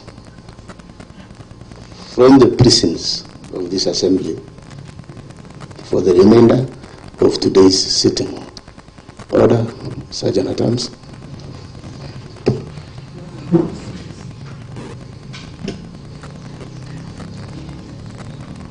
We shall only resume when Honorable Fancy is out of the chamber. Read your standing orders, honorable members. I've told you. Out, Honorable Fancy Chorus.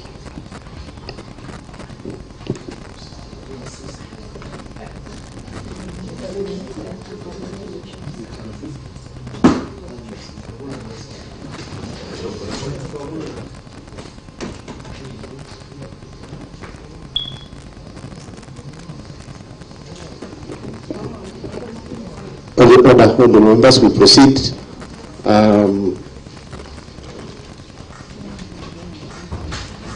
Yes, the hands, Honorable Paul Chirchir. Honorable members, I want looking at from what our leader of majority gave us on the security incident that was reported. We're going to be very keen on the time. Now that I'm being informed that one side of our gate, Your Excellency the Governor, is open because apparently there was a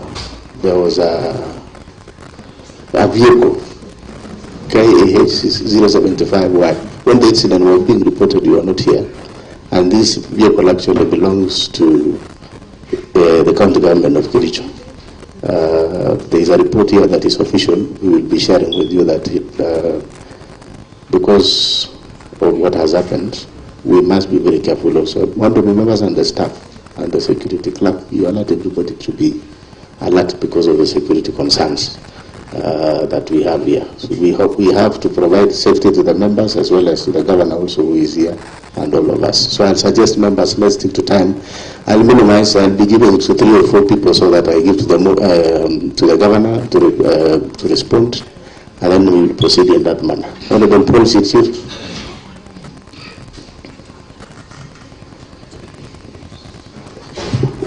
Thank you very much, Mr. Speaker, sir, for giving me an opportunity to speak on behalf of the people of Kapsoit, who they've given me an opportunity to represent them twice. Mr. Speaker, sir, I rise to support the motion for the removal of Governor Kericho, His Excellency Dr. Erick Mutai, who is seated across. Mr. Speaker, sir, why am I saying that? He has been accused of 5. Number 1, gross violation of the Constitution of Kenya. Number 2, gross violation of various national and county laws. Number 3, serious reasons for believing that the governor has committed crimes under national law. Number 4, Mr. Speaker, sir, abuse of office. And number 5, gross misconduct. Mr. Speaker, sir, the governor for Kericho was sworn in on Thursday, the 25th of August 2022 in a ceremony in Kericho Green Stadium. The oath of office was administered by Lady Justice Roslyn Korir. Mr. Speaker, sir, all of us elected and appointed members, whenever we are elected, we sign a Code of Conduct and Integrity Declaration form. And in that declaration form, it has all the details. It talks about integrity and honesty. It talks about accountability to the public. It talks about fairness and equity. It talks about conflict of interest. It talks about public trust, political neutrality in administration. And number 7, respect for the law, leadership by example, and confidentiality. And then there, the governor signed, which we all of us signed. I want to draw the attention of number 3, or number 2, accountability to the public. Mr. Speaker, sir, he signed and he said, I shall be accountable to the people of Kericho County and ensure that public resources are used prudently and only for lawful purposes. Number 3, Mr. Speaker, sir, he also said, and he signed, fairness and equity. He said, I shall treat all individuals and groups with fairness, equity, and impartiality, regardless of gender, ethnicity, religion, and political affiliation. Mr. Speaker, sir, the truth has been the opposite. We are here because of a very serious matter touching on loss of public funds. How have we lost the public funds? The governor is the CEO, the chief executive of this county. There are very serious allegations against loss of funds through 5 cooperative societies. And the societies are here, I have listed. They are Kericho, which is in Cheboin Ward. Cheboin Ward is represented by Honorable Francis Terrell. Raw materials in form of soya, maize yam, and a few were purportedly supplied. The member is here. The very few were supplied, but payment was made for the talent that would have been supplied. And the Honorable Katwagigen has acknowledged that not all has been supplied. Mr. Speaker, sir, we have Toroid's time. The Honorable Paul Kiptor B, he's here. There is a delivery for 10 tons of raw materials, sunflowers, cotton cake, soya, maize jam, wheat bran, a total of 10,560, which is equivalent to 10.5 tons, against 27 tons that was paid for. That is proof that money was lost. We are guided by national laws, PFM Act and the Procurement Law. There was a breach of both laws, and the governor takes ultimate responsibility. Mr. Speaker, sir, the Honorable Ruskebe is in Mondiani. Ruskebe Cooperative Society is in Mondiani. The Honorable Kedawa Gumuguru, the Honorable Sigilai is here. And he confirmed that not all was supplied despite being paid for. Concierge time in Sigaye, the Honorable Rogon is here, the move of the motion. Not all was supplied, but payment was made, which is contrary to the PFM Act and the Procurement Act. Kibagenge Ilite. Mr. Speaker, I wish to draw your attention. This is a society that was closed a few years ago. The Honorable Vincent Kirui is here seated politely in a corner while his people are suffering in Litain, Mr. Speaker, sir. The society was closed goods purported supplied. What is that? That is the height of impunity, and that is a confirmation that funds, public resources were lost. Mr. Speaker, sir, we invited chief officers who are accounting officers and who are AIA holders, Mr. Speaker, sir, before this House to appear before the Committee on Ad hoc. Mr. Speaker, sir, and we examined them under oath. They took an oath. They confirmed that what they were saying was true and true indeed. Mr. Speaker, sir, I am surprised that Kato Gigen is telling this honorable House that 2,750 for tissue. We've tried to make some calculations, but it does not enter each other, Mr. Speaker, sir. It doesn't make sense, Mr. Speaker, sir. It is like telling us that one tissue was bought at 1 shilling and 75 cents, which is not practical. We will take what was supplied to this House by the chief officer who we examined him under oath. Mr. Speaker, sir, I wish I had all the time.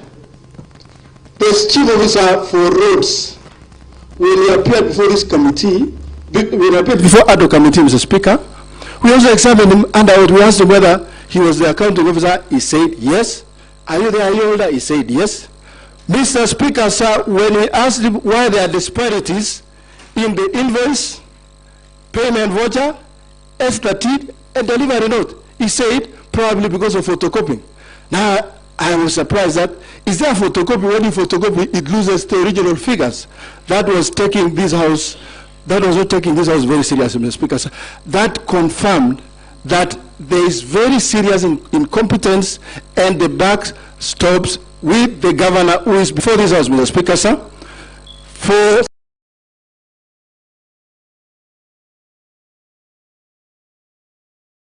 transparency, accountability to happen in this county. Dr. Mutai must go.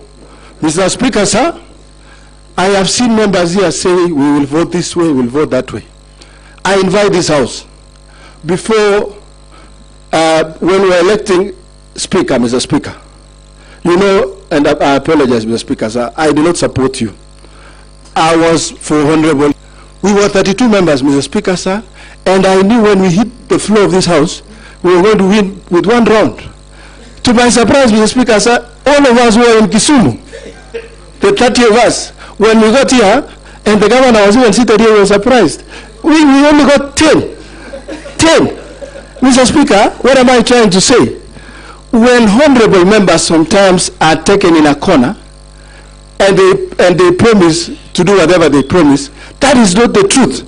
The truth is in the ballot. When a ballot is taken for the House, those who support will vote yes. Those who do not support will vote no.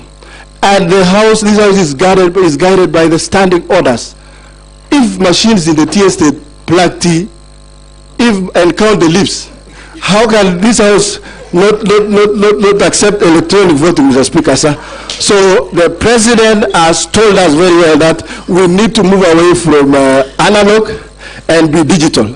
So I acknowledge, and if this House, when it gets to voting, and they say we'll vote by electronic, I will support.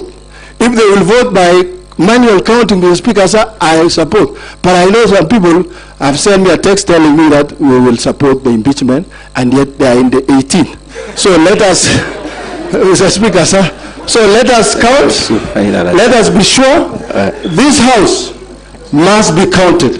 When the right time comes, like BBI, Mr. Speaker, sir, this story of tissue is like BBI. So it is either your team Raya, team oversight, which is us, or your team tissue, team soda, team everything, Mr. Speaker. So it is a contest between those representing the people and those representing their stomachs. Mr. Speaker, sir, I support the impeachment of His Excellency Dr. Erick Mutai. Thank you, sir. Thank you, the Honorable Dr. Moses Rotich.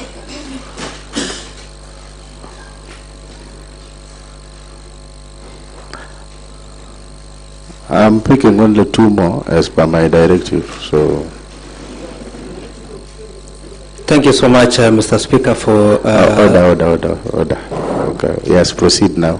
I have seen the hands.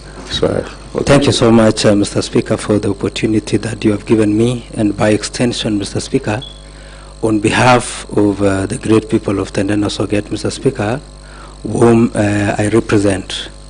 Mr. Speaker, allow me to pick my speaking to this motion from where Senior Counsel Katwa Kigen left, Mr. Speaker, that he opted to continue representing His Excellency the Governor in protest, Mr. Speaker. We have noted the kind of protest that the Senior Counsel Katwa Kigen have put it across throughout his discussion. Mr. Speaker, he has opted to minor on the major and major on the minor. The issue, Mr. Speaker, that is before us this afternoon, that through this morning, Mr. Speaker, through to this time, Mr. Speaker, we are here on an issue of fictitious payment, Mr. Speaker, an issue of NAP-CDP, Mr. Speaker, an issue of FLOCA, Mr. Speaker, an issue involving an integrity issue, Mr. Speaker, touching on the victims of Londiani, Mr. Speaker. To my surprise, Mr. Speaker, we were tabling the motion and the report on issues of ad hoc committee report that was surrounding Londiani accident victims, Mr. Speaker, a day like this, Mr. Speaker. May their souls, Mr. Speaker, rest in eternal peace. Those who succumbed, Mr. Speaker. Mr. Speaker, those who are surviving with injuries, Mr. Speaker, may the grace be sufficient to them, Mr. Speaker. Mr. Speaker, NAP-CDP, FLOCA are donor-funded projects, Mr. Speaker. These projects, Mr. Speaker, the intention from the donor was good. The implementation, Mr. Speaker, is skewed, unfair, unaccounted for, Mr. Speaker, unjustified, Mr. Speaker, and more so, unverified, Mr. Speaker. When the committee visited relevant sectors where this project was implemented, Mr. Speaker, in Tendano Soget, we suffered deficit of supplies, Mr. Speaker. The supplier, by the name Yobra, a company, Mr. Speaker, was supposed to supply under environment, Mr. Speaker, 50,000 seedlings of bamboo, 60, Mr. Speaker. But he chose to supply 3,200, Mr. Speaker. Mr. Speaker,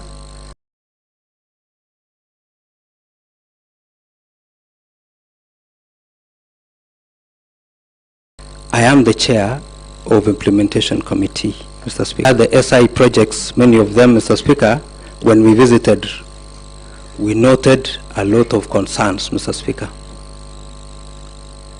Payment of a project. Yes, the SI project. The health is an essential entity in our county and in Kenya at large, Mr. Speaker. The intention of upgrading Sociot Health Center, Mr. Speaker, into a sound hospital. The intention was good, Mr. Speaker.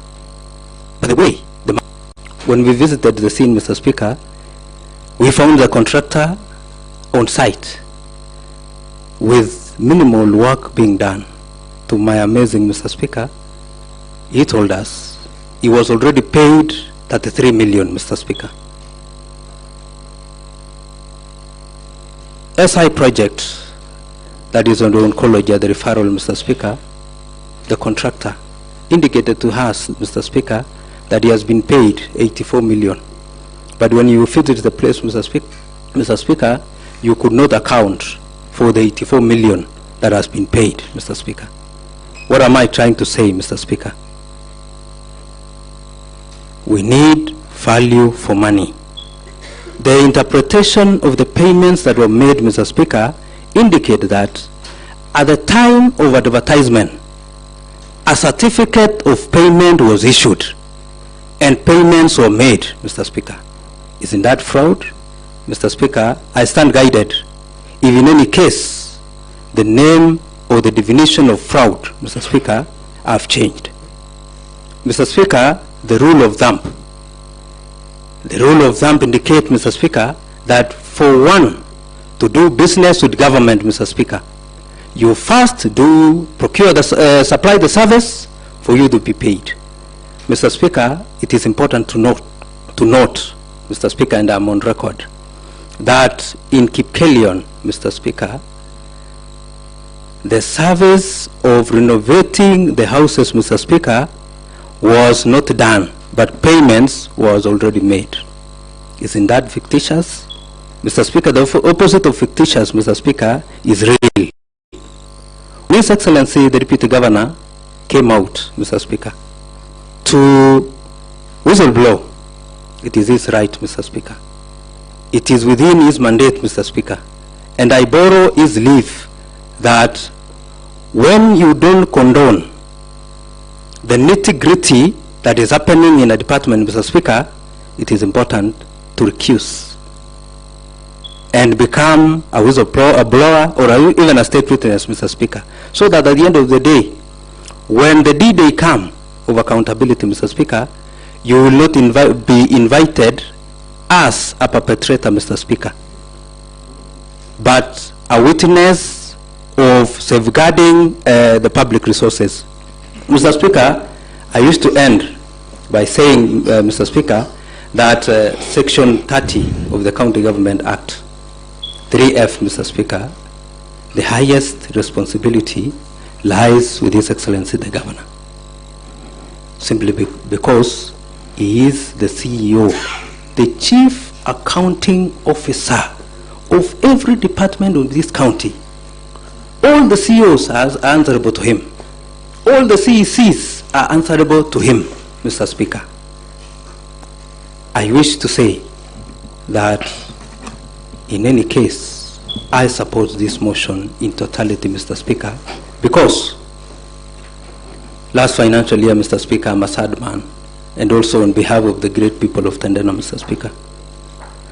On many occasions, I have found myself in the line of history not to be in support on many occasions of His Excellency the Governor.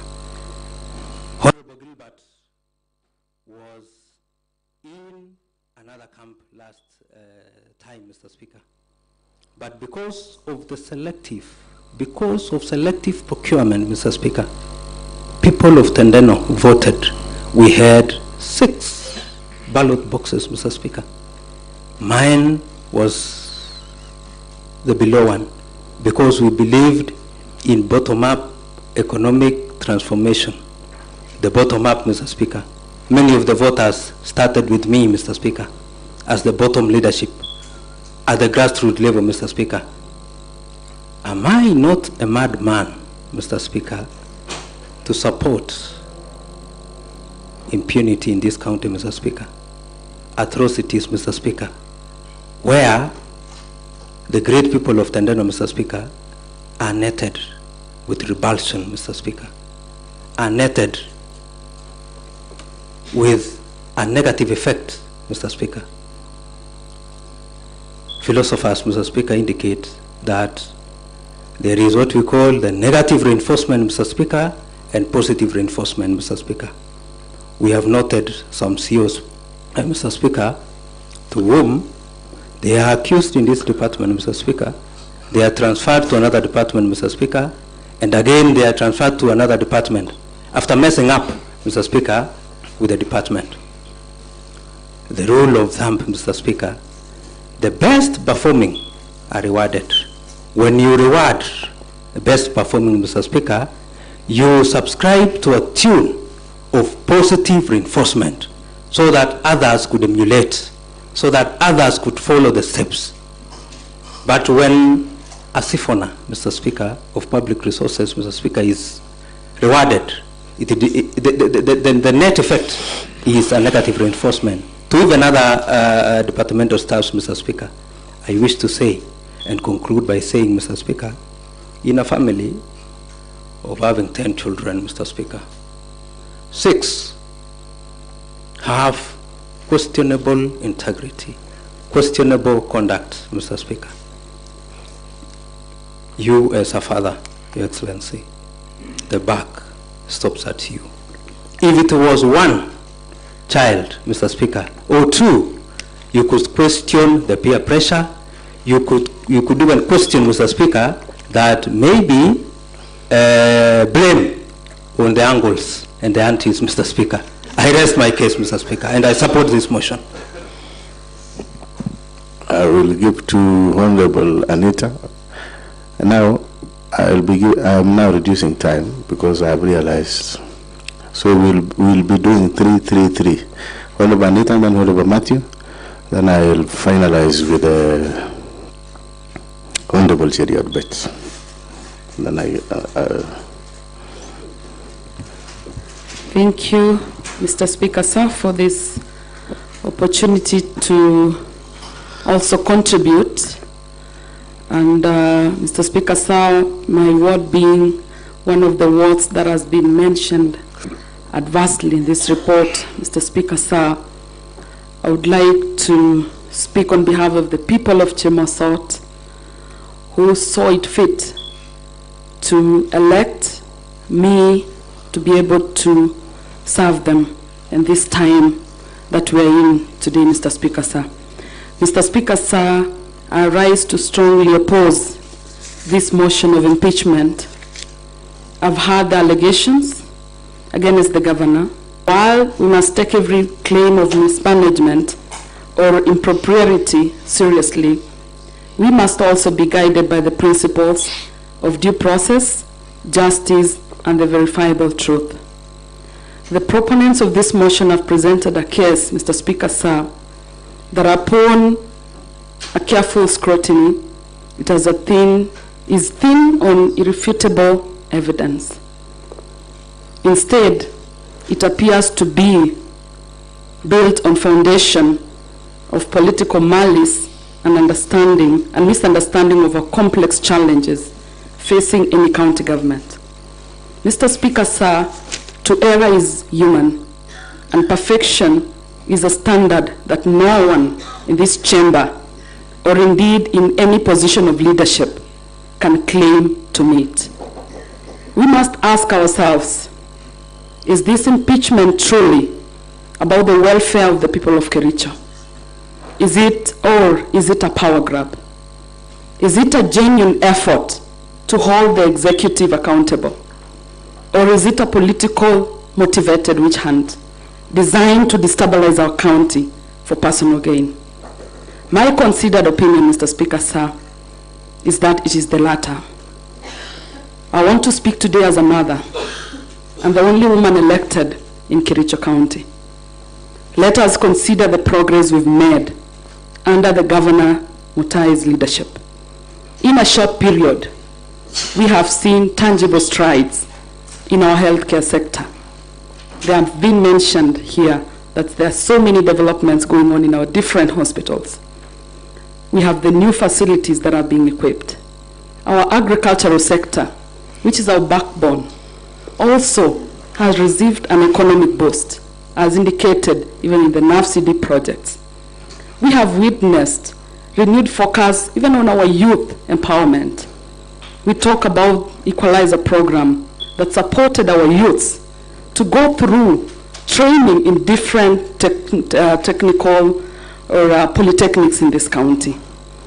These are not the actions of a leader who is following the people. These are the actions of a leader who is committed to progress. Furthermore, as I finish, Mr. Speaker, sir. I know you are standing orders very well that unless with the permission of the Speaker you can be reading something, a statement. However, let me allow you to summarize as you finish.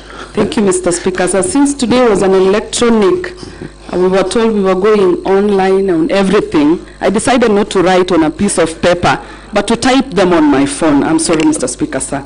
As I finish, Mr. Speaker, sir, an impeachment is not a simple matter.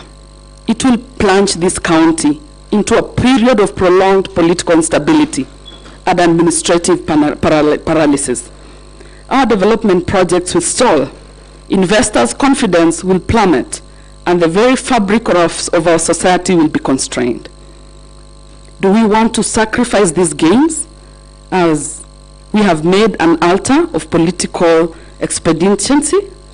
The alleged issues, Mr. Speaker, sir, could be addressed through other forums. We have this. We have the anti-corruptions. We have the oversight committees that we have.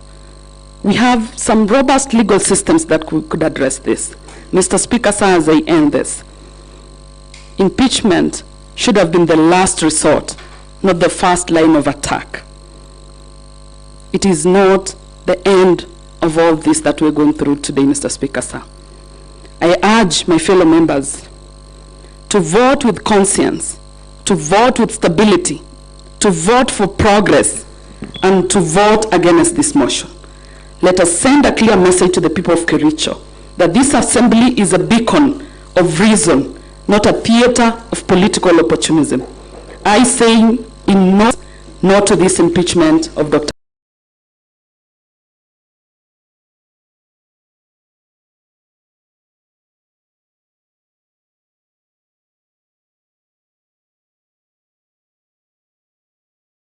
Erick Mutai. All right, thank you. I hope your 3 minutes will not be 8 like the one. Thank you, Mr. Speaker.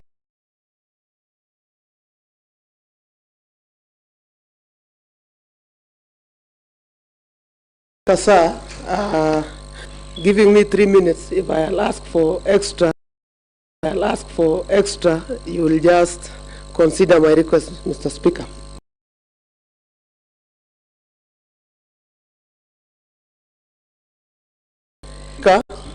I've been following the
following the proceeding other counties are.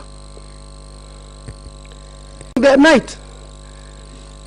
Is it that they have been trained to supply that we want to steal the public resources? I know it is nice to steal at night, but we must also respect the families. Mr. Speaker, but we must also respect the families. Mr. Speaker, when Katwa Gigan was given time to defend His Excellency, at some point, Mr. Speaker, when Katwa Gigan used to prosecute matters in court, I was saying, when I grow up, I want to become a lawyer. Your Excellency, it happened that I raised the concern about Kasim Tan. I have recommendation. I have the report. Nothing has been done. 1 year, 4 months. You are just being given some stories with the 18 members that we will go discuss about the 28 days. Why do you want us to discuss 28 days, Your Excellency? The money was paid in February. The deliveries were done in August. Who is a thief?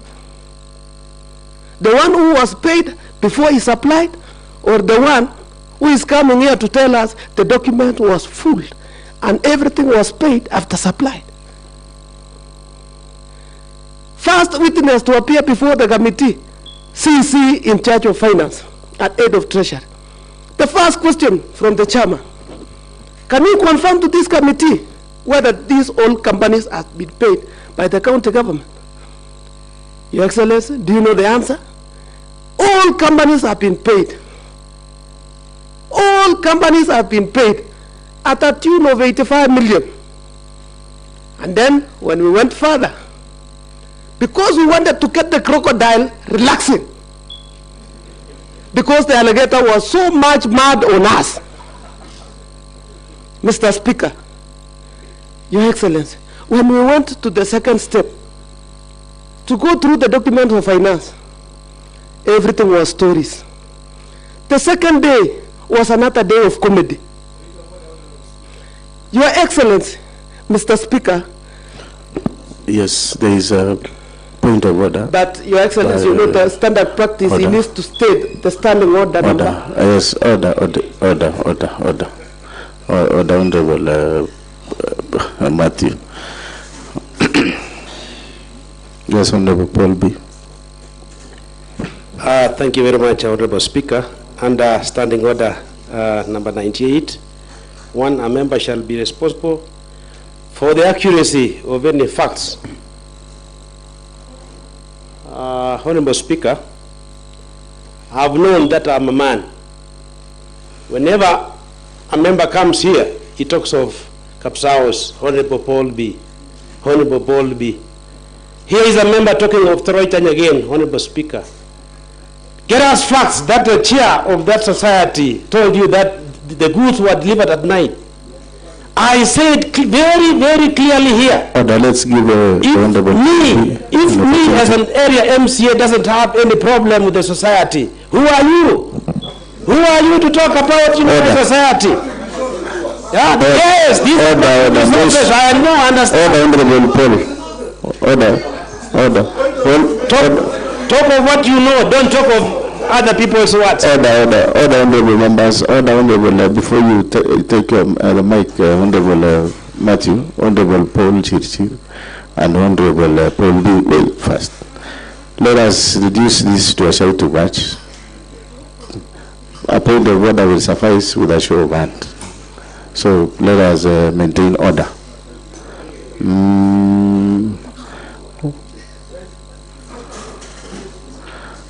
Order, Moses, you are in a point of order.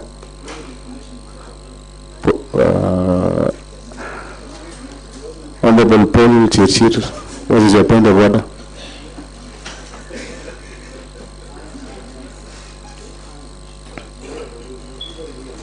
Mr. Speaker, sir, this first time member of the County Assembly, I think he needs to be taken for further training, Mr. Speaker, sir, on proceedings and standing order for this County Assembly. Whenever budgets are approved by this County Assembly, budgets are approved, it belongs to the whole county. The same way Honorable Dominic should be informed that the money that was taken to Chimamul is not his money. It is money for the people of Kericho County. The same thing that the money is taken to Tarek Bolby's ward. It is not his money, it's the people of Kericho's money. That is why we must protect our county resources. So you need to be informed. Thank you very much. All right, thank you. Honorable Matthew, you finalize? Finalize.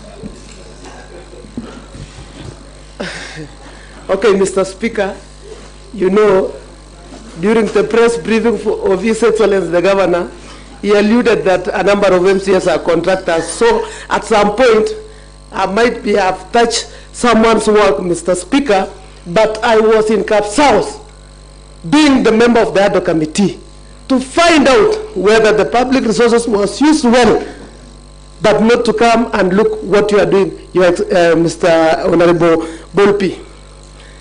On Kasim Tani, Your Excellency, 39 million was used with no records. Nothing was able to be shown by my staff, Your Excellency.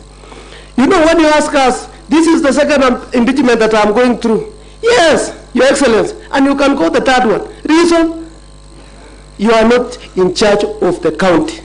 And that is my stand.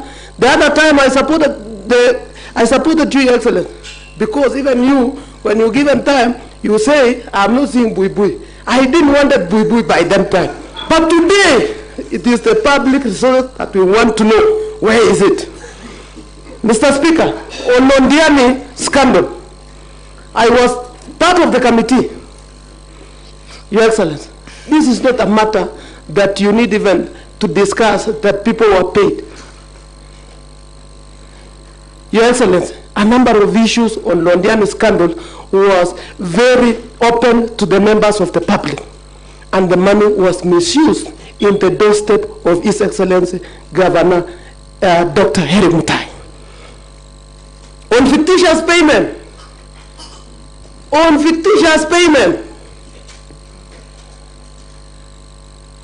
Katwa Kigen confirmed that though that the money was paid to a contractor, but there is work that is going on. Even in your own county, Katwa, there's things being done like this, where a contractor needs to be paid to be lended amount of 2.9 million so that he can deliver service. That one will not happen in an era where I am an MCA representing great people of Chaik Ward. Your Excellency, on the issue of donor fund, I was with you in the stadium. We had a very good program of agripreneurs, of the circles. Your Excellency, when you are responding to what we have contributed today, kindly tell this house whether the 30 circles they have received 1 million that you launched with a dump check. If they have received, Your Excellency, I will not impeach you. But I want to give you an example of my word. They have not received. Why do I need to massage your ego? I will impeach you because I have not received the money.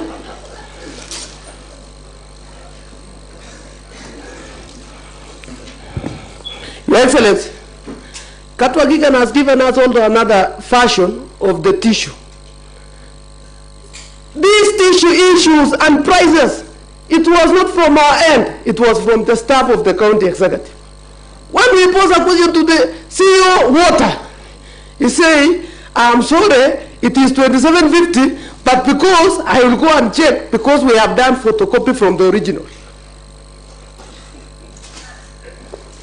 Is it our role to understand that original, when you do photocopy, some figures disappear? It is not our role. Our role is to protect and to ensure that the public resources is taken care of. So, thank you, Mr. Speaker, for that. So, Katwa, when you go to do calculation, you have said that 40 bales of tissue times 40 pieces, it is 1600. When you divide by, it is 58 cents. What tissue? So, this thing, in fact, everyone will become confused until the time you will tell us where is 85 million. This thing will take some of members, even a senior council, to become confused. What? And I know when the PAD will be taking it a stand, he also become confused. 58 cents. It cannot buy a tissue. But I was sure when I raised a question to my teacher, Chagaik Secondary, Mr. Mutai, Engineer Mutai, he told me the tissue is 2750. And the one who was using the tissue is Mutai. It's not Katwa Kigen nor the government.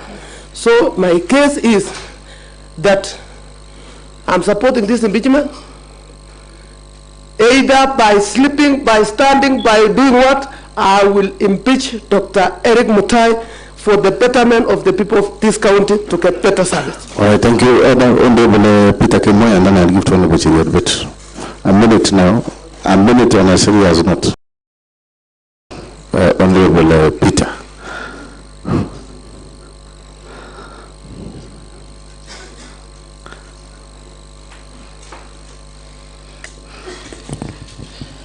Thank you, Mr. Speaker, sir, for the opportunity you have granted.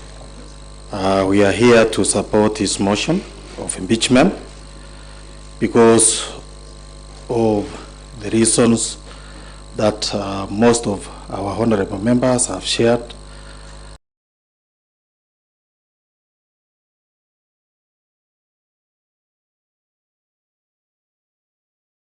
And honorable member, let us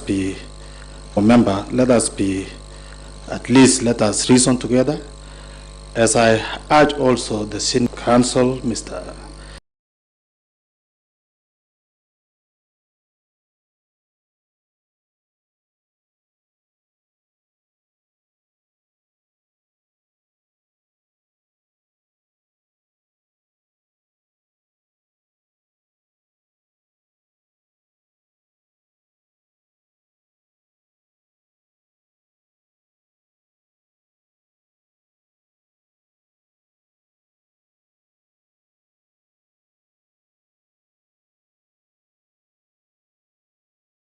Katwakiken, that this is Kericho.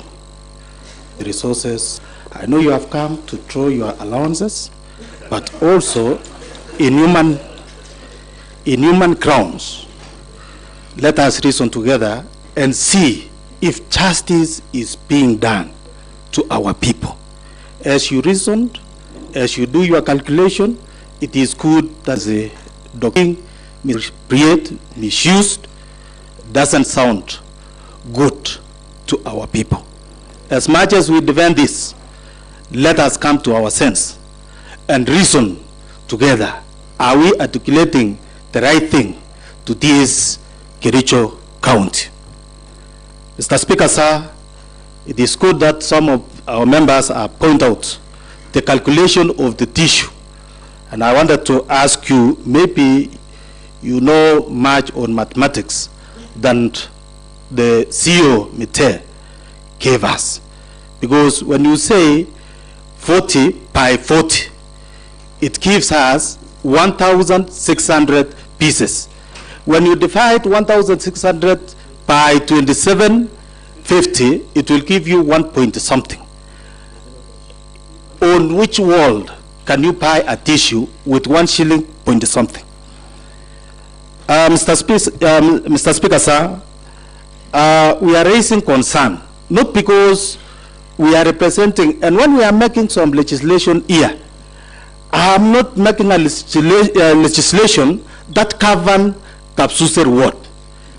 It is legislations that govern the entire Kericho County. So when honorable members here come and defend some projects in their ward, I remember Honorable Paul B, because I'm the chair in the Department of Water. He raised a concern that 9 million has been misappropriated, and it cannot equal the same to the work that has been done in Troitan. It raised an alarm. We had to plan, we had to visit the site, and we give out the report as per his request. When he comes here now to condemn us, I don't see the logic. It is good to be realistic and tell ourselves the real truth. Mr. Speaker, sir, we have visited some of the projects. Our concern here, Mr. Katwakigen, our concern here is not about anything else. Even in your county, there is procedure of giving out works. You will not pay a contractor for a contractor to give out services. So you should tell us and defend for us if it is right. Because if it was not because of this whistleblower, we could not have known that even there are some works, there are some projects or works which has been paid before delivery. So it is a concern. Mr. Speaker, sir, allow me to talk about Lelaitich water project, which is in Soin. The project manager who came here say that when there is 0 point something works which has not been completed, it is counted as 100% complete. Does that make sense? And they went ahead and pay the contractor. So we have incompetent staffs in this county. Mr. Speaker, sir, honorable members talk about Kamwingi, Kifuno. They were supposed to give us seedlings, 50,000 as per the quotes, but in papers, it was 60,000. Only surprising that we found on the ground, Mr. Katwakigen, I'm requesting and I'm urging you, do not rely on the theory. It is good also that you take your time and make a visit to these sites so that you prove or we read on the same page. Order, no shouting, honorable members. Mr. Speaker, sir, what we found on the ground, it is 3,200, and the contractor is fully paid to a tune of 5.5 million. Mr. Speaker, sir, in Kaitui, the project is 100% complete, yet they have not supplied the water pump and also the pipelines. Those are facts. Kibrengwe project, which His Excellency talked about, it is a very good project, but it is not functionable, Your Excellency. How I wish that you also visit the site, because it doesn't have the treatment plant, it doesn't have the water pumps. So those people, the project is very good. In fact, most of the people who are there say maybe it was a project for beautification in that area. It sounds very bad. Your Excellency, I'm urging you that you visit the site, you witness for yourselves, so that when we are talking about these things, we shall be reading on the same page. Katwagiken, you talk about Yemosot having a project of 16 million. I want to put you right that 3 projects has been done in Chemosot under Floka. And all these 3 projects come to a tune of 21 million.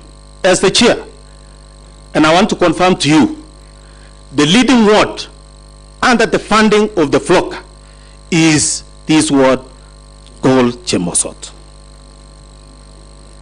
Mr. Speaker, sir, I want to come to NAV CDB. Your Excellency, it is you who called our people to Kibrugut Stadium and launch. It is a very good program that can assist and improve the economy of our county. But up to date, the whistleblowers are these people or the committees who are running these NAV CDBs in wards that they have not received money up to date. Mr. Speaker, sir, it is good that we do as per our words. Mr. Katwakigen, thank you, Mr. Speaker, sir. You talk about that every ward had to make some requisition. I want to ask you that you provide to this house the documentation from each and every ward as per their request, because that is what comes from your mouth. Every ward, every circle had to make a requisition. You talk about either wheelchair or the walking stick or what. It is good that you provide for us with evidence, the documents on each and every ward as per their requisition. Mr. Speaker, sir, I want to say that I'm supporting this motion because, Your Excellency, there is a lot of impunities in our wards. And in many cases, I've shared with you. We are here, your name as a slogan name is Equalizer. You were requesting our people in Kericho County that you will treat everybody equally. But there is a lot of variation. How I wish you could have adhered to your slogan name. We could not have been here today. So I stand here to support this motion. Thank you, Mr. Speaker. Okay, thank you, Honorable Peter Kimoy. Honorable Maritim, you are always a 1 minute man, and I have seen your hand several. Is it a point of order or you want to contribute? A minute.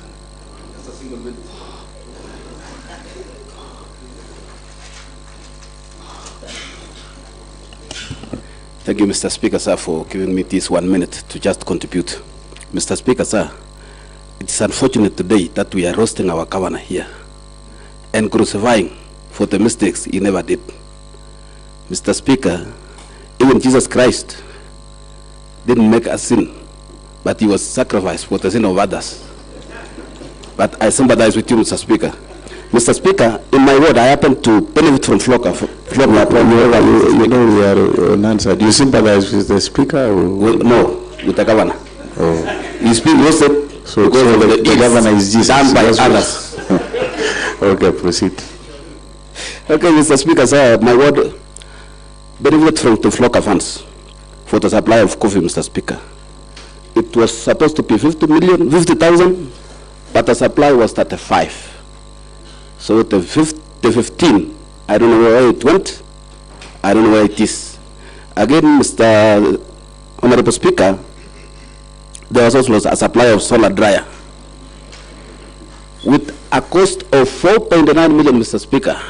And during my research, Mr. Speaker, I have asked, a solar dryer can cost 1.2 to 1.5, but this one was 4.9. And it was chocally made, Mr. Speaker, for your information. So I don't know why these people decided to loot our county with no value for money. Mr. Speaker, again, Mr. Speaker, I have been always agitating into water department, Mr. Speaker. I have a borehole in Gypsy, which was done solarization in 2023-2024, and it has never been paid to date. And surprisingly, Mr. Speaker, this borehole has two names. That is Polytechnic borehole and Kamaisha borehole, and it is one borehole. Has two different award letters. Has two different PQs. When I inquire from the department, they just take me into circles. But I got information they wanted to pay it, the one with the Mahewa one with 4 million. So, Mr. Speaker, this county should be saved. Otherwise, Mr. Speaker, let these people who did this. Again, Mr. Speaker, I forgot, there are a lot of injustices. Mr. Speaker, we are pondering with Giptegan, Mr. Speaker, Honorable Paul P. Mr. Speaker. And in this word, Mr. Speaker, he has done more than 12 roads. I have done 3. So I don't know where the discrepancy is coming from. I don't know what Honorable Paul P. did to this county. But Mr. Speaker, let all these perpetrators be brought to book. Thank you. Finally, Honorable Deputy Speaker, Chiriot Bits. Order, Honorable Members. Order.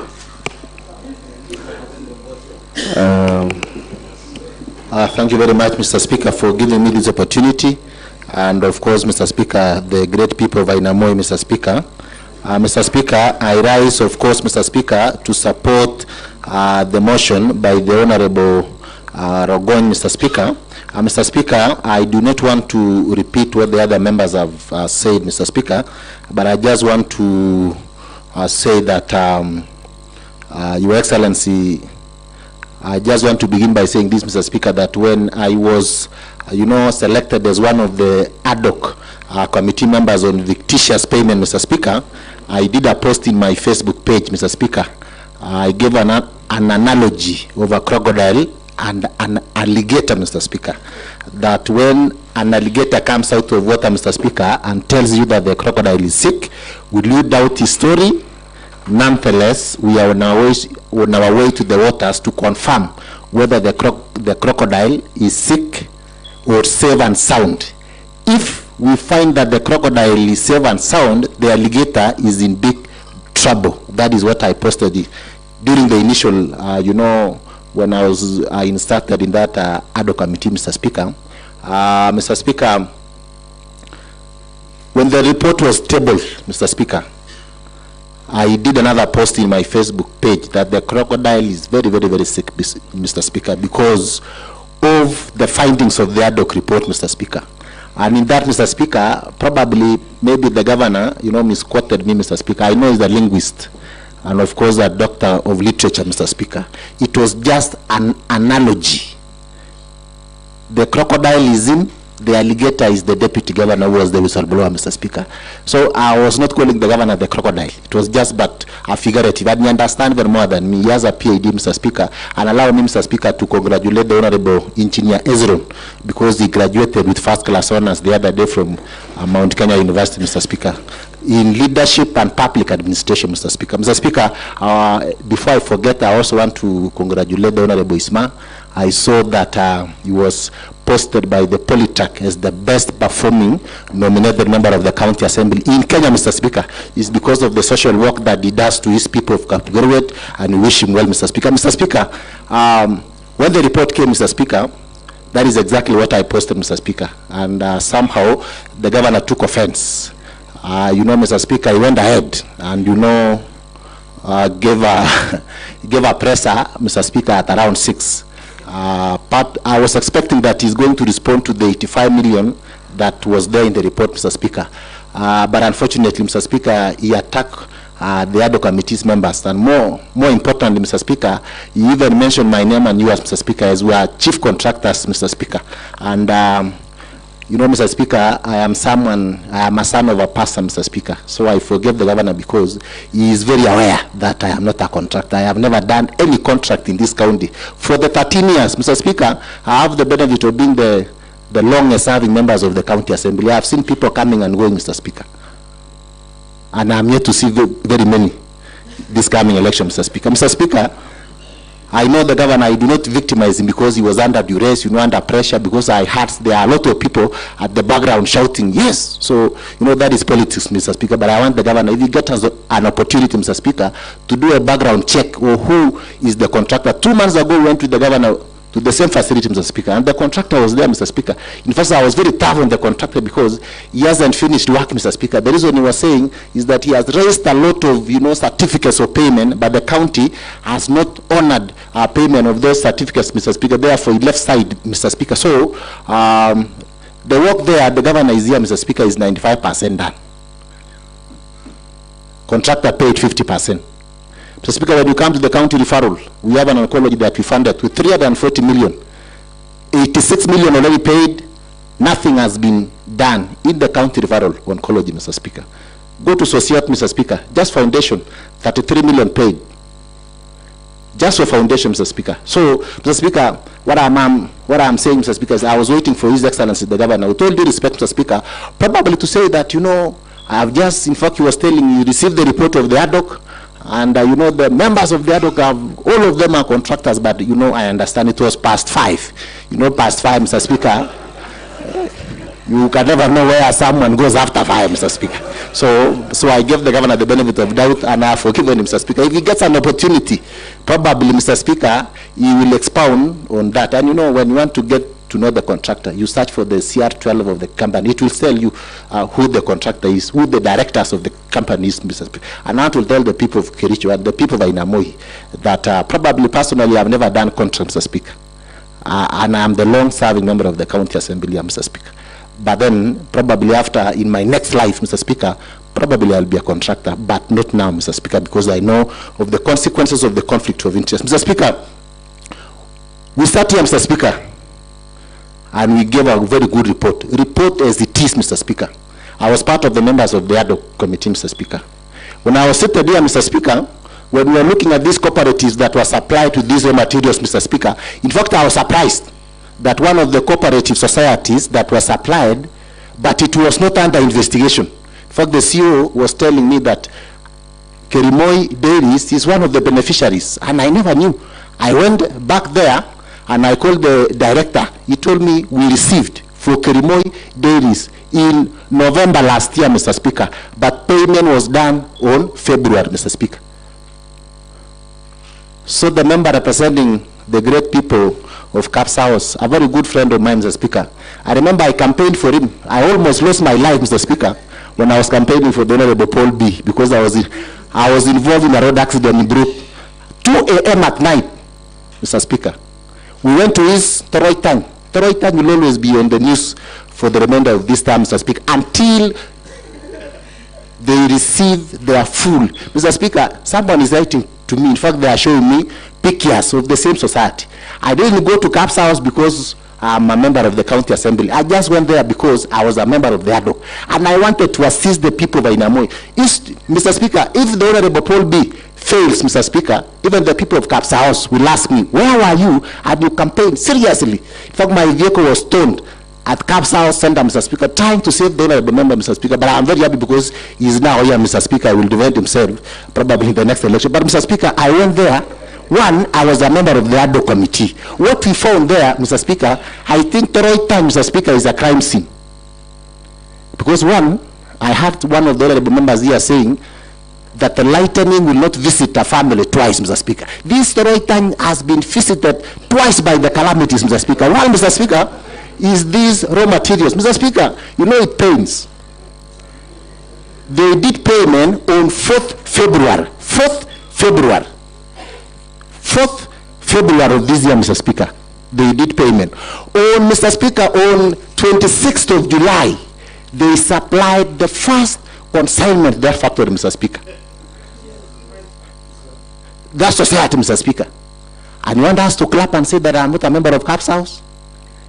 We need to talk, Mr. Speaker. Here is the delivery, Mr. Speaker. This is on 26th July 2025. After the formation of the ADO committee, they rushed there, they supplied. The Honorable Paul B, when we were continuing with the ADO report, came and told me, Mr. Speaker, don't say a lot of things because I'm in charge of the ground now. They are trying to do their level best, Mr. Speaker. I told him, yes, that is what we want. But you know, Mr. Speaker, money was paid before delivery of services. Katwa Kigen, from where you come from, I do not know which county do you come from. But I am very sure that whatever takes place here will never take place in your county. For all, you know, I respect senior council. So in fact, if there is a place that is a crime scene, it's the right time. That is why we will keep on repeating. When you go to the 9 million, we visited there, Mr. Speaker, and sometimes the flock are funded, you know, in that society, Mr. Speaker, 9 million. What, in fact, the Honorable Amos Birir, when he was contributing to the report, he was trending, Mr. Speaker, in social media because he was saying, you need to slap fast the cooler there, Mr. Speaker, for it to work. You know, Mr. Speaker, and whether Amos Birir is just sitting. What I'm saying, Mr. Speaker, is that we need to sanitize some of these things, Mr. Speaker. And we need to work very, very hard, Mr. Speaker. At issue has already been explained here, Mr. Speaker. And you know, Katwa, it is very difficult to defend, especially. These are facts. We start here, Katwa. If you get an opportunity during your free time, just follow the proceedings of the County Assembly ADO Committee. You will get a lot of facts from there. That probably will assist you. If the governor, you know, if the governor does not make it here, it will assist you to defend him in Senate. How I wish that, you know, if it doesn't make it here, because we are going to vote, I don't know the outcome of the vote. I don't want to preempt. But then, these are money that, when we talk of some of these things, we visited most of these societies. We went there. In fact, the Honorable Chair for Water has explained everything. We went to each and every society, Mr. Speaker.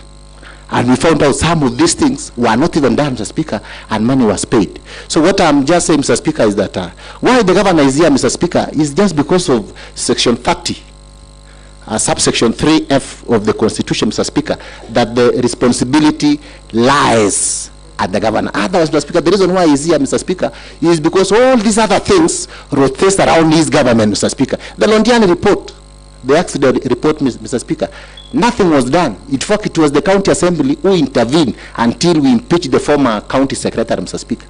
Other officers are still in office, Mr. Speaker. Mutai, that was chaired by the same, you know, Paul B, Mr. Speaker. He gave us a very good report, Mr. Speaker. Table that report here. Nothing has been done. This is now the third, you know, ad hoc that we are handling here, Mr. Speaker. It is very, you know, Mr. Speaker, I just want to say that I support this report. It is not out of malice. In fact, His Excellency is a very good friend of mine. That is why you were saying here that Cheriot, you know, he's a very close friend of mine. But then when some of these things are happening, Mr. Speaker, where is the governor when some of these things are happening? You know, he's the father of this county, Mr. Speaker. Others, Mr. Speaker, I do not want to say much. I support this report. The issue of tissue, it was well explained, Katwa, it is 1.7 shillings per tissue. Where on earth can you get that tissue? It is not there. And the facts are stubborn. We have the report. 40 bales times the 40 pieces that you say is inside. Take your calculator. Just do the maths. Then you divide by 27.50. You get 1 shilling, probably, and 70-something cents. Where on earth can you get such a thing, Mr. Speaker? So what the CEO gave us is what we were using. And that is the true picture, Mr. Speaker. Otherwise, Mr. Speaker, I suppose this report, Mr. Speaker, and I want to urge the honorable members that this is a very good report, that we need all of us, Mr. Speaker, to support this report. I have gone to each and every, supermarket in this town, Mr. Speaker. I think there is one here that I've gone to each and every supermarket trying to get this tissue, because this must be a very expensive tissue that does massage after the work that is supposed to be done with that. But there is no tissue in this town that cost this much. The Honorable Martin Kericho can attest, because he owns a supermarket here in town, Mr. Speaker. I don't know whether it's the supplier or not, but there is no tissue that costs this much in this county, Mr. Speaker. I'm not saying he's the supplier. I'm saying he has supermarket. But I don't know how can you get a tissue of this much, Mr. Speaker. Thank you very much, and I support the report. All right, thank you, Honorable the Deputy Speaker. Honorable members, before I call upon the mover to reply to the debate, Standing Order number 7053 provides that when the Speaker is satisfied that the motion has been adequately debated, the Speaker shall call upon the person who is being removed from office to answer to the issues raised in the debate, and thereafter call upon the mover of the motion to reply. Before I call the Governor, which I believe, I don't know whether it will be the Katwa will probably make the final submissions. Honorable members, this is a debate that we are discussing to remove the Governor by impeachment. And Honorable Fancy, of course, did violate our Standing Order number 115 on that is 115, not 114, it's 115. 115F deliberately gives false information to the Assembly. But using Standing Order number 1 in the spirit of fairness, I will direct that the Sergeant at Arm to ensure that Fancy is back, so that when the time comes for voting, she is not victimized. She exercises her right to vote. Secondly, that matter will now be handled by the Powers and Privileges Committee. So, Clerk, please note that, so that to be in order. So, honorable members, I therefore call upon the Governor, that is through Katwa, to make final submissions. As the Sergeant at Arm ensure that Honorable Fancy is back to the House.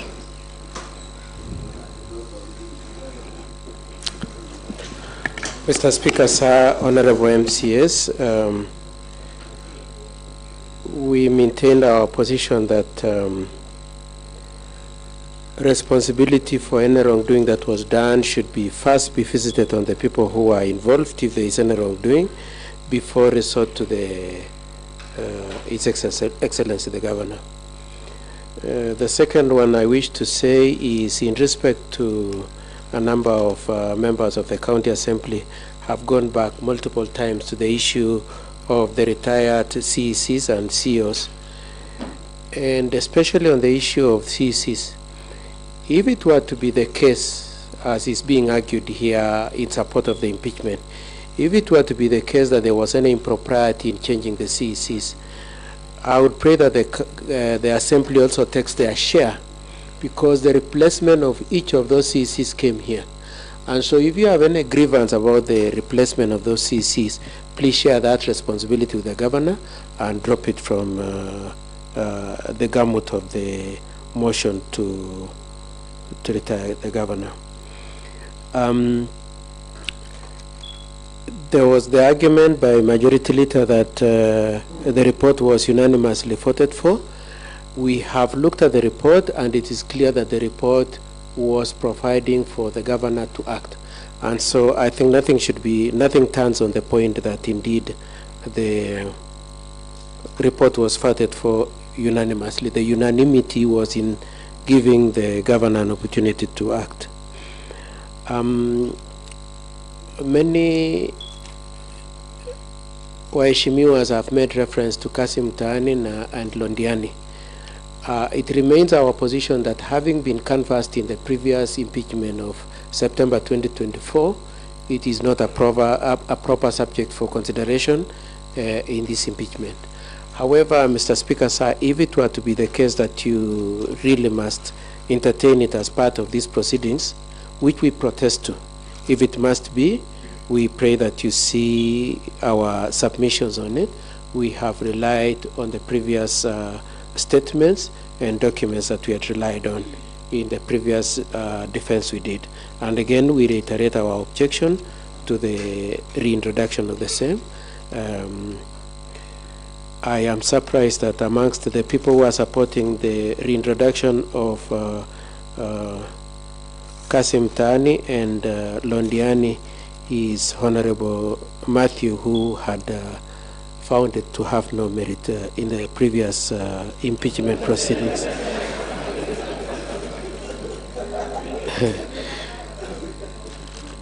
Now, moving on to a different issue.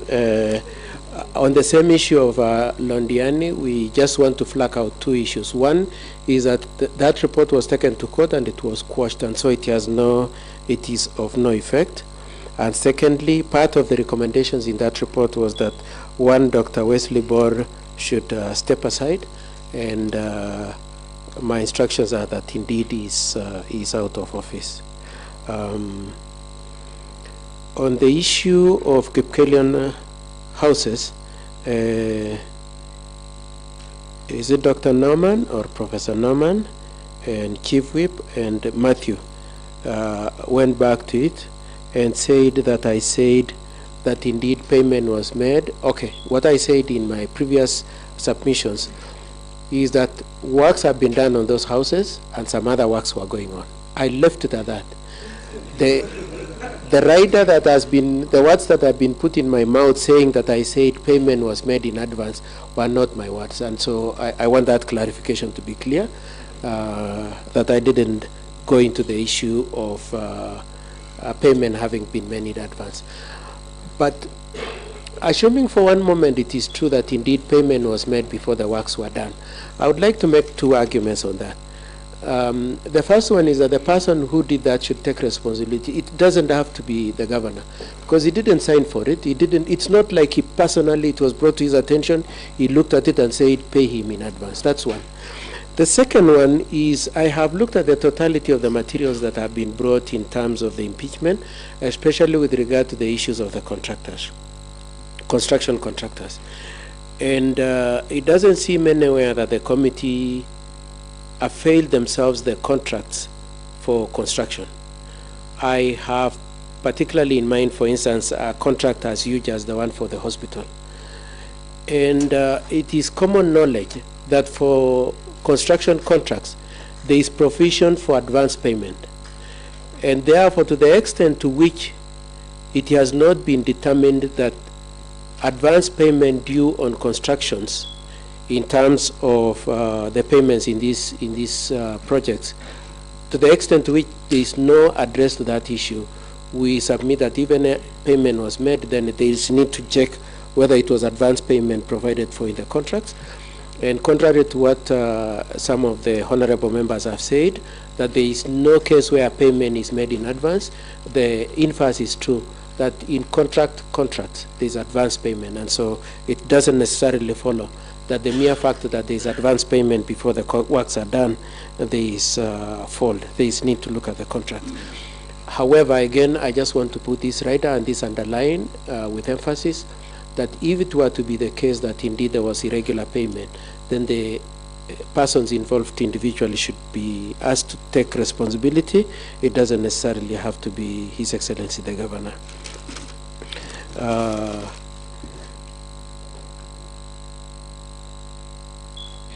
On the issue of the SACCOs, I just want to emphasize that my point is this, that the nature of the donor funding requirements are two in respect to this issue of the SACCO funding. The first one is they only qualify when they meet certain criteria, and that was the point I was emphasizing. They cannot become eligible and cannot become entitled either to the 1 million or to the supplies of the procurements, until and unless they have qualified to be incorporated and onboarded into the donor funding. And at that time, there were only 19, and subsequently 11 have been onboarded. And therefore, there cannot be a question, as Honorable Matthew has said, that please show us proof that 1 million was paid to each SACCO. That cannot be the case. It can only be released when the parties qualify and become eligible on the terms and the scope of what the donors have said. However, the documentation in respect to the dealings with the SACCOs, Honorable Matthew asked me to answer that directly, are provided in our bundle at page 36, where we've listed some of the issues that we have addressed, being that you only qualify to do the procurement, to get the 1 million, and to be supported when you meet certain criteria. On the issue of the supply of soya, cotton, and maize, our point is this, that the documents we have are to the effect that the payments were made after delivery. Now, of course, I can see the point, the scornful point that is being made by Waheshimiwa, being that is a mistaken position. Now, from where His Excellency the Governor sits, if it were to turn out that indeed the payments were made before delivery, then that will result in a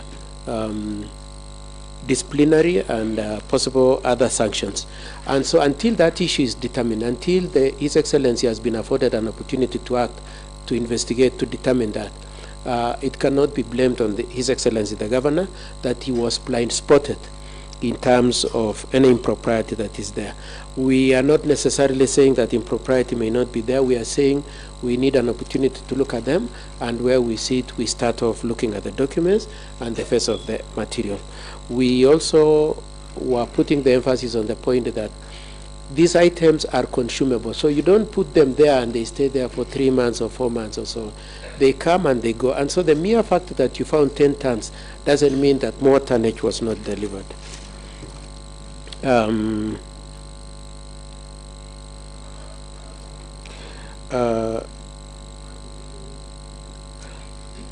There is multiple call on His Excellency why he didn't answer the question of fictitious payments of 85 million or 86 million. And the point we've been trying to make, and which we are making, and which we hope we've made, is that indeed, as far as we are concerned, there was value for money in respect to that amount. However, if it were to be found that some aspects of that 86 million value was not obtained, then that is an issue we will address given an opportunity.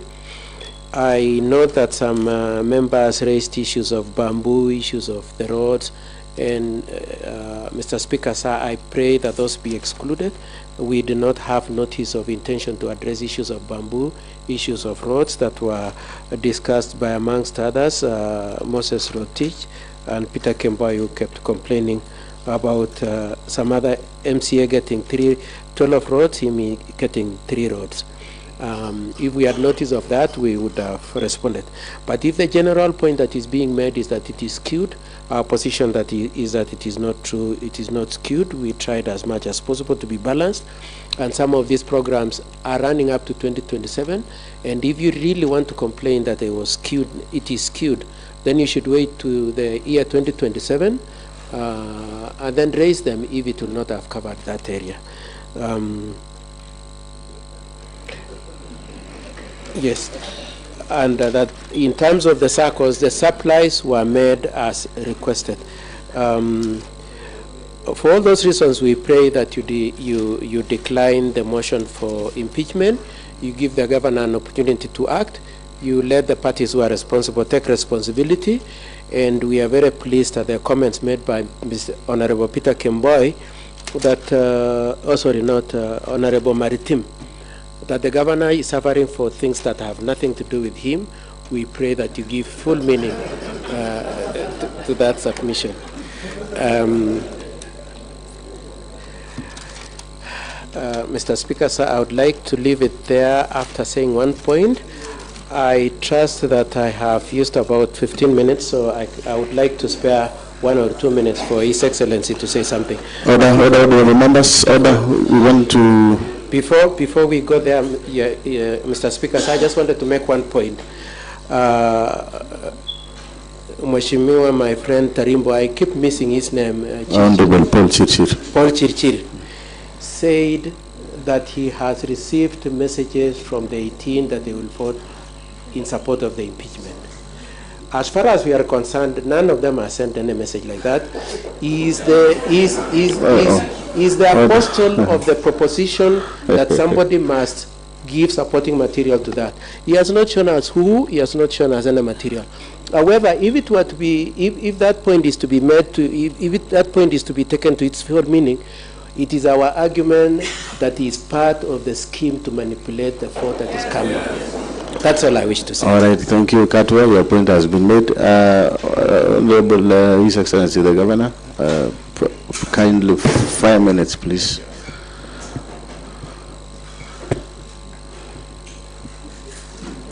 Speaker, thank you so much, Mheshimiwa Speaker.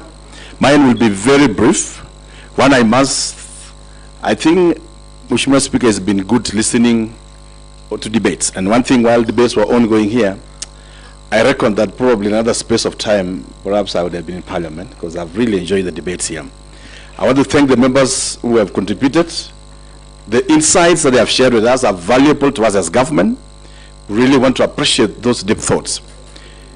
We want to commit, Speaker, that and persuade the members that having seen all these reports that just came to my office after the impeachment has been tabled, I still want to persuade you that within the timelines that you have given in this report, that you kindly give me a chance to go and implement this report.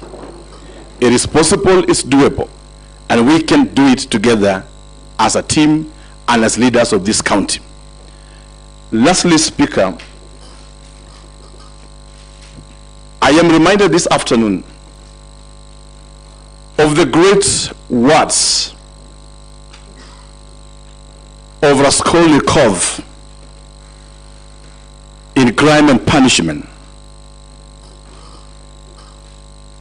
Before he murdered Alyona, an old pawn driven by passion and the excitement of killing for killing's sake and the passion of murder. After murdering Alyona, an old pawn of 85 years, Lizaveta walked around him, and because the adrenaline of murder has been awoken in Raskolnikov in the same living space, she proceeded to kill the 13-year-old girl.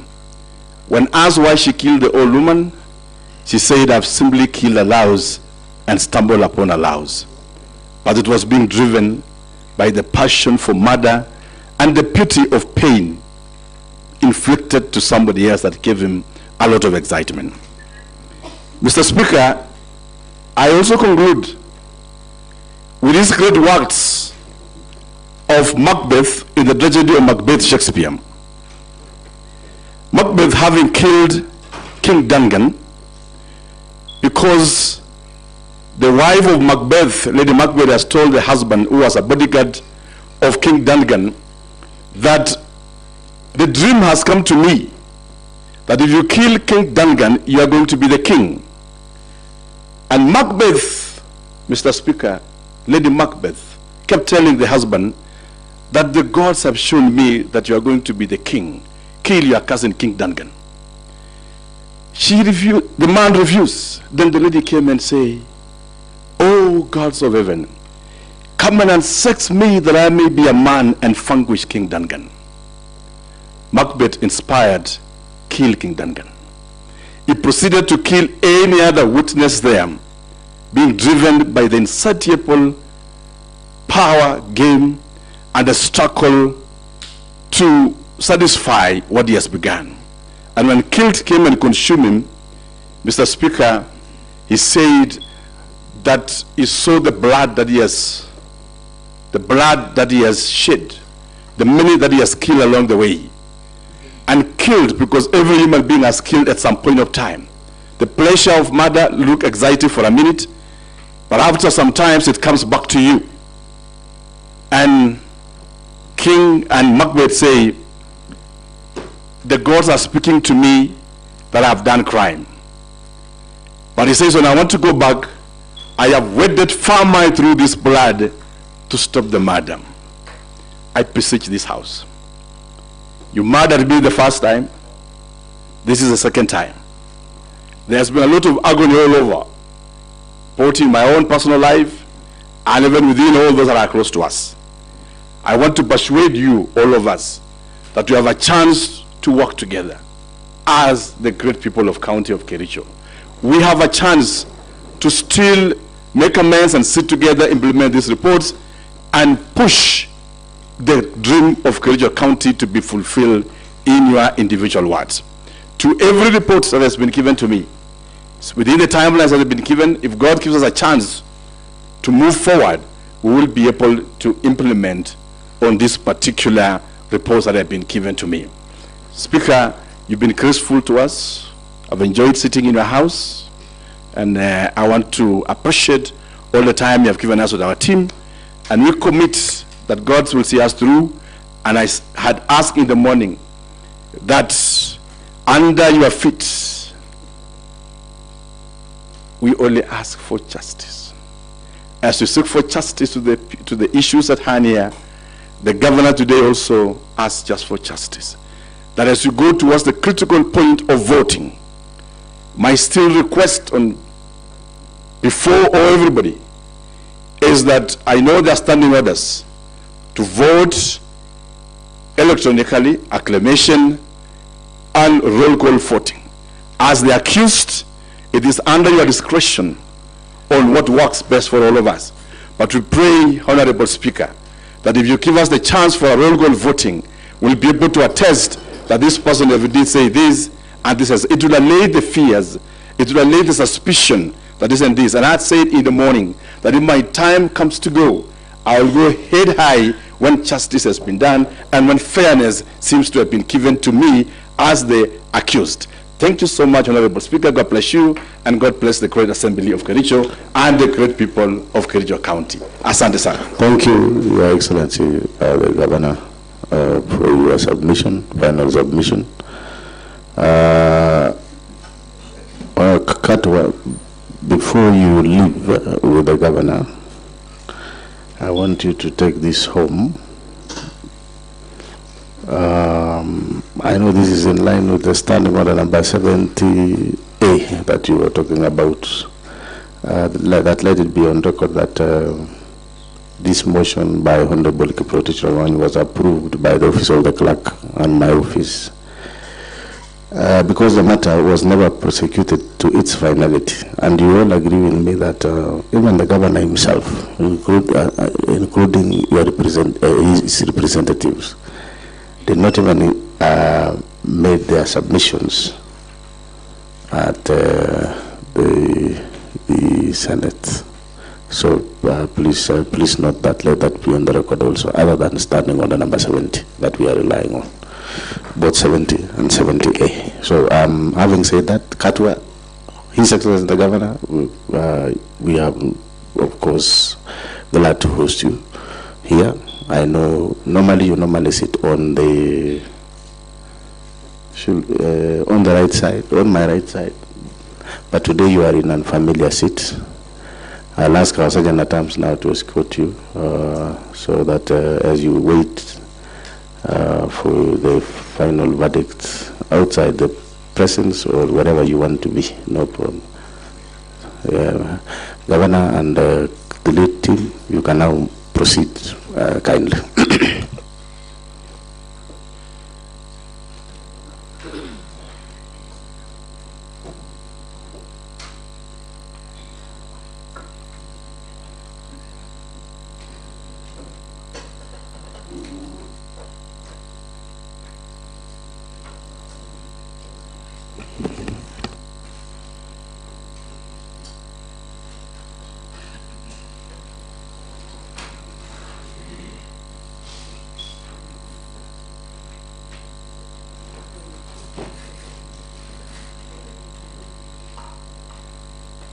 So you ensure that you collect all your files.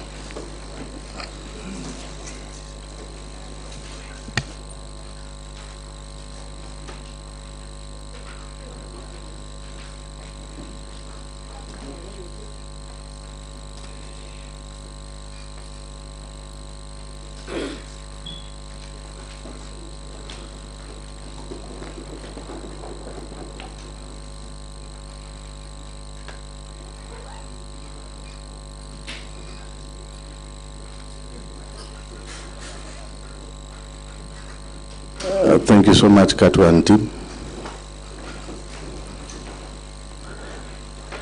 Thank you.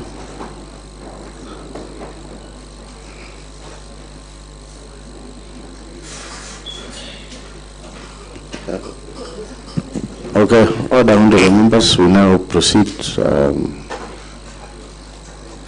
Honorable members, after the submission by the governor, I now call upon the mover of the motion under the Procedural to make his reply for a period not exceeding 10 minutes. Thank you, Mr. Speaker. Mr. Speaker, I'll not even take 10 minutes, but I'll use the shortest time, 5 minutes. And I want to thank the members for ably prosecuting the matter. Those are for or against the motion. But I want to thank the members who've supported my motion. Mr. Speaker, how I wish I made this before the governor left the chambers. But Mr. Speaker, it is very clear. When the governor rose to defend himself, he could not even talk about the fictitious payments. That was even the height of impunity that was overseen just the other day. Mr. Speaker, it is definite. We have so many reports here, Mr. Speaker, pending bills report that showed skewed development in the entire county. Mr. Speaker, a number of projects that members have raised, it is true, and I'm happy because the members who visited some of these projects have been able to identify the defects, and unfortunately, Mr. Speaker, all the amount of money was paid. Mr. Speaker, I want to talk about the CECs who were sacked. Mr. Speaker, the governor sacked the 6 CECs using standing order number 40, which was repealed by the Senate. And the reason was, Mr. Speaker, most of these CECs were subjected to undue pressure by governors, and Senate saw it fit to repeal the section and only allow this House using standing order number 31 for this House to be able to hold the CEC's account. Lastly, Mr. Speaker, for NAPCDP, I'm very happy, and I want to just tell the members here, the 281 million that has already been used for the 2 financial years is not even felt anywhere in the ground. I want to urge any member here, go to that circle in your ward, find out what the 281 million should have done. The agripreneurs, Mr. Speaker, who were the people to set up the infrastructure in the entire county, no longer get any salary through the program. Mr. Speaker, these are the people who, when they were hired, signed a contract where they were supposed to get a stipend of 15,000. These people paid only the first month, and the rest of the months they never paid. Most of those agripreneurs, actually all of them, ceased going to work. Mr. Speaker, this project in this financial year is supposed to recruit additional personnel, the animal health officers. But where agripreneurs no longer work, I don't know whether we will get these animal health experts. 7 per ward will be recruited, and I don't know what they are going to do. Mr. Speaker, it seemed the governor and his legal team came here not prepared because they thought, because of a purported court order, the proceedings of this impeachment was not going to happen.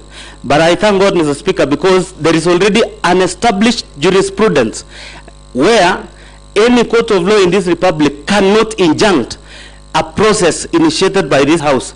The decisions by this House, any verdict rendered by this House is equivalent to what the High Court can render. So, Mr. Speaker, it is important that the governor should have learned from the previous suit that the courts have no place in all the matters that we are doing in this house. Lastly, Mr. Speaker, because I don't want to take time, I'm happy. I want to clarify one thing, Mr. Speaker. FLOCA began in 2023-24 financial year, and then we have 24-25 financial year. The last, and I wish the governor and this legal team can present in writing whether FLOCA will still continue for 3 more years. The last financial year, where we are getting 321 million, is this financial year. If a ward like Kipchebor did not get any single project, then expect to get only 1 project out of the FLOCA. So the members who are very lucky to get more than 4 projects, I want to believe this time round you'll not be able to get anything, because already you've benefited from the project. Personally, in my ward, I was given 5,936 avocado seedlings worth 2.2 million. What I'm expecting this financial year is a water project, and now I wish I get a water project amounting to 20 million, because it will sort out the issues of water in my ward.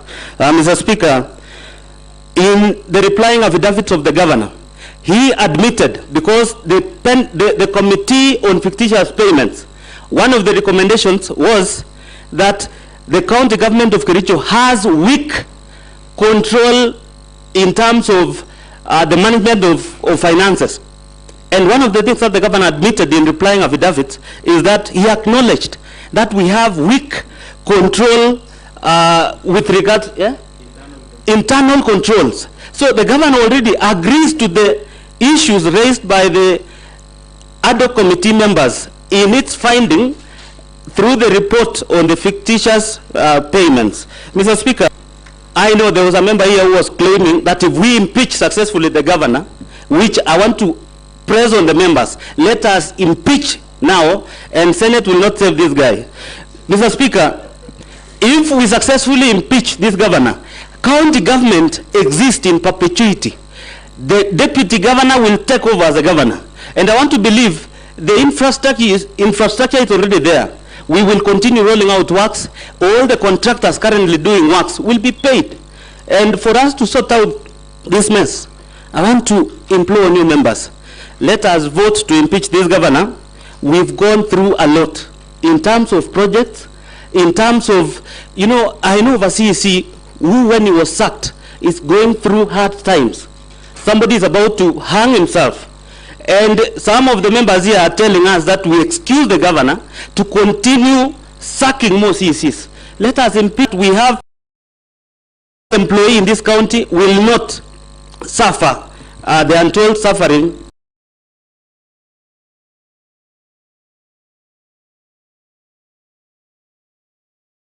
that those others have gone through. Lastly, Mr. Speaker, I know the CEOs who were just released the other day. One of them is Geoffrey Bett, a PWD. The governor was so inhuman that he cannot even consider such an individual. Mr. Speaker, remember there was a CEC who you gave him a vehicle when we approved here as a house. The fellow, the governor sensationally told the public that he promoted a hustler to be a CEC. 1 year down the line, the fellow was sacked without reason. And you tell us here that we sit and wait and see him continue to render so many others jobless. He fires at will. Members, I want to request that when the time comes to vote, let us vote to impeach. With this, Mr. Speaker, I was going to request the council for Katwa. We wanted them to produce even a single items receipt to prove where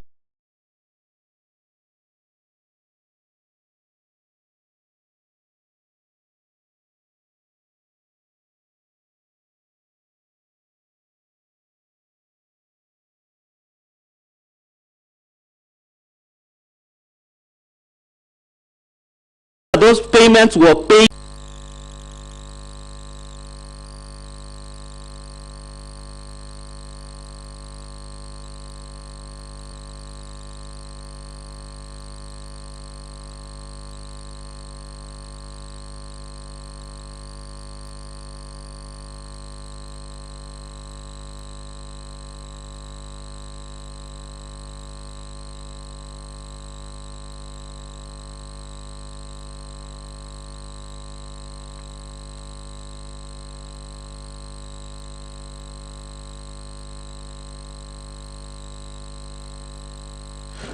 right, let's proceed. Honorable members, I was saying that I'm almost now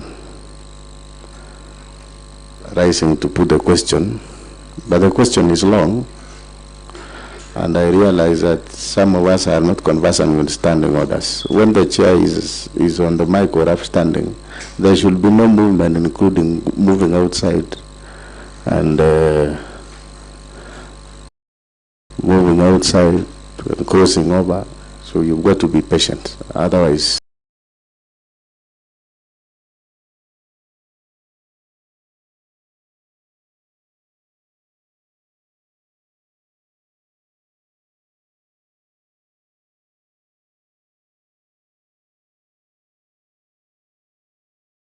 +1.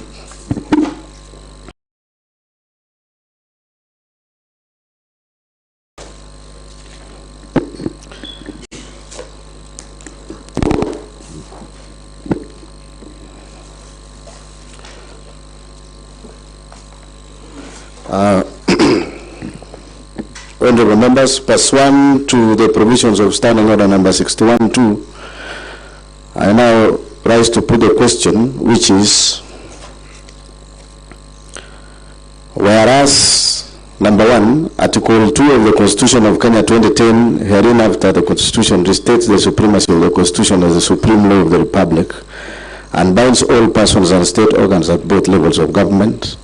Article 10 of the Constitution, Section 3 and 16 of the Leadership and Integrity Act 2012, and Section 9, 10, and 12 of the Public Officer Ethics Act 2003 establish, among others, the rule of law, democracy, human dignity, courtesy, respect, social justice, inclusiveness, equality, human rights, probity, professionalism, non-discrimination, protection of the marginalized, good governance, transparency and accountability as part of the national values and principle of governance. Number 3, Articles 10, 73 and 75 of the Constitution require state officers at all times, whether in public or private, to behave in a manner that inter alia brings honor to the nation and dignity of the office of the state officer holds and portrays selfless service, based solely on the public interest demonstrated in the execution of public duties and declaration of any personal interest that may conflict with public interest,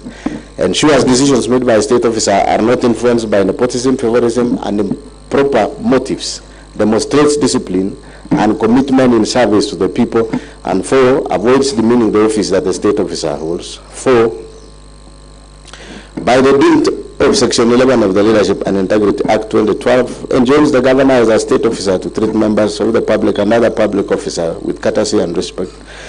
And further, by the dint of Section 34 of the Leadership and Integrity Act 2012, the governor, being state officer, is precluded from bullying any person by engaging in a behavior that is vindictive, cruel, malicious, humiliating, and is intended to undermine a person.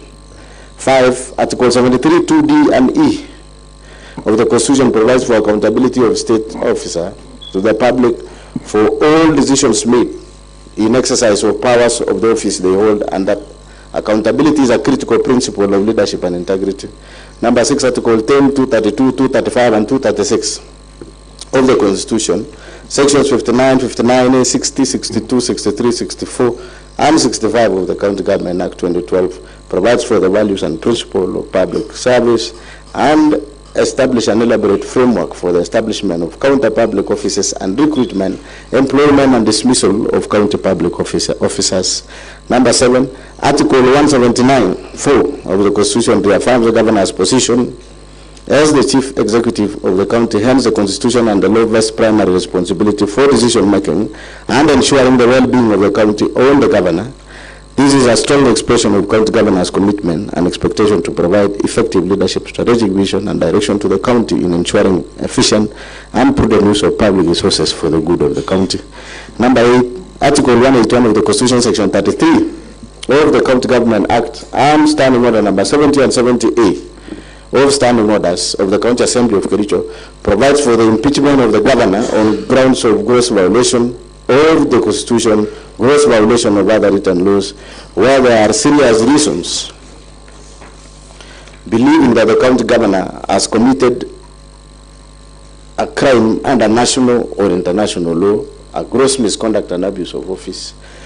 9. Article 201, 205, and 207 of the Constitution forms constitutional basis that guide the counties in raising and utilization of public finances.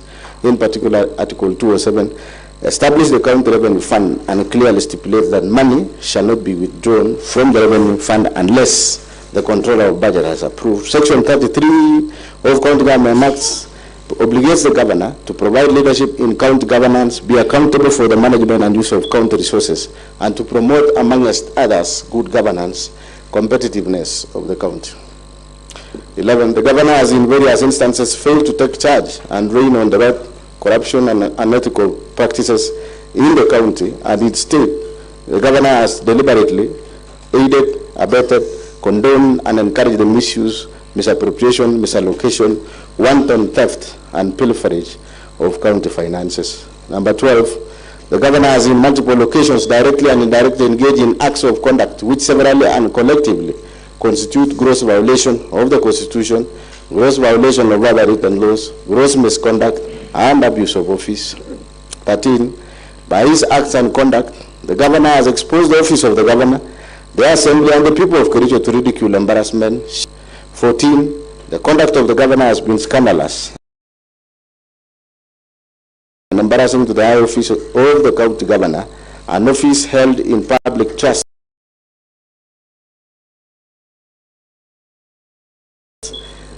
and whose authority ought to be exercised in a manner consistent with the purpose and objects of the Constitution.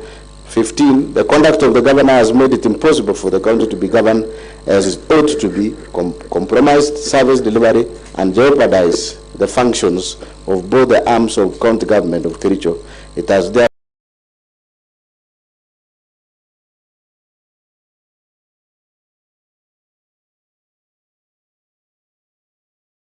become untenable for the governor to continue being in office. Number 16, the governor has variously committed constitutional wrongs that subvert the structure of government and undermine the integrity of office and even the Constitution itself of the conduct, i.e. undermining the integrity of office, disregard of constitutional duties and oath of office, a relation adverse impact on the running and administration of Kericho County government. And number 17, the governor has continued to stay in office as and will continue to undermine effective service delivery to the detriment of the people of Kericho County in whose trust the governor holds the office. The Assembly resolves standing orders on the following grounds. A, gross violation of the Constitution and other laws. Gross violation of Constitution of the Republic of Kenya 2010, the County Government Acts 2012, the Public Procurement and Asset Disposal Act, the Public Finance Management Act 2012, and Kericho County laws. 1. Misappropriation and misallocation of county finances. On various occasions since his election as governor and subsequent assumption of office, the governor has engaged in various acts of gross violation of Articles 10, 183 and 201 of the Constitution, Section 102 and 109 of the Public Finance Management Act, Cap 412A, and the provisions of Kericho County Rating Act, number 5 of 2019 as follows. Roman number 1, fictitious payment of works, goods, and services. Between January 2025 and July 2025, the governor engaged in gross violations of Articles 10, 183, 201, 207, and 208 of the Constitution, and Sections 102, 109, and 110 of the Public Finance Management Act 2012, and Section 33F of the County Government Act 2012. The governor aided, abetted, and or condoned the fictitious payment of goods, services, and works which were neither delivered nor done, occasioning the county loss of Kenya shillings 85,704,522.90 in A, services which were not rendered and or partially done, e.g., the maintenance of 15 residential houses in Kipkeli and West Sub County at a cost of 2,999,000. B, goods not delivered including soya beans, maize jam, sunflower seed cake, and cotton seed cake alleged to have been supplied for Kenya shillings 14,980,640. C, overpriced goods including sodas and alleged to have been bought for about Kenya shillings shillings per 300 milliliters bottle and a bale of tissue paper alleged to have been bought for Kenya shillings 2,750 per bale of 10 tissue papers, and a hand towel priced at Kenya shillings 3,600 shillings. D. Wax goods and services alleged to have been procured for Kenya shillings 5,172,715.60 from companies including Mango Products Limited, Hildama Construction and Supplies, Brisa Construction and Supplies Limited, Prospera Ventures Limited, and IBM Pro Construction Limited without any supporting documents. Payment of contractors from the retention account of the works done more than 5 years ago, some of which companies had already been paid and therefore misappropriating county funds through double payments. 2. Some of the goods, services and works were procured without following the procurement processes. No tender opening committees were formed contrary to Section 78 of the Public Procurement and Asset Disposal Act 2015 as read together with Regulation 25 of the Public Procurement and Asset Disposal Regulations 2020. Similarly, there were no professional opinions done to the accounting officers contrary to Section 84 of the Public Procurement and Asset Disposal Act 2015.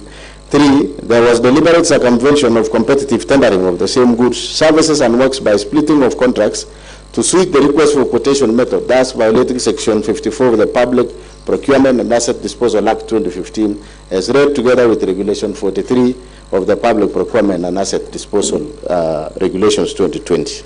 4. Most of the goods, services and works were procured outside the approved budget as required under Section 44(2)(a) of the Public Procurement and Asset Disposal Act 2015. 5. The documents used by the departments were not clear and did not bear references to the procurement requirement, provision of dates, especially invoices generated, and signatures of respective officers. There was therefore blatant violation the provision of Regulation 68 of the Public Procurement and Asset Disposal Regulation 2020.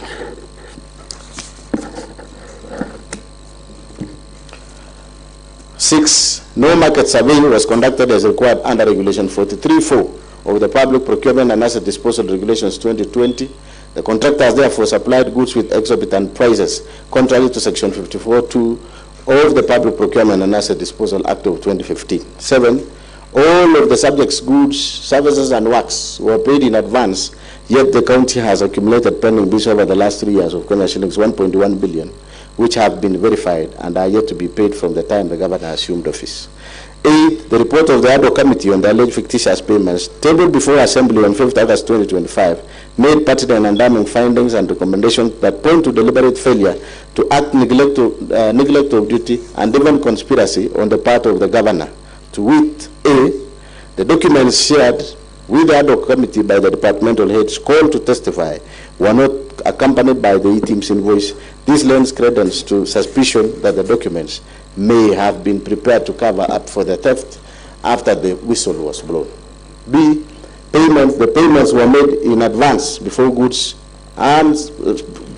service and works were delivered or done, and as at the date of tabling of the report, some of the goods, services and works remain undelivered to date. C. Documents that were used to process payments bore the signatures that could not be authenticated. Subsequently, certain officers whose signatures appear in the said documents have denounced the documents. D.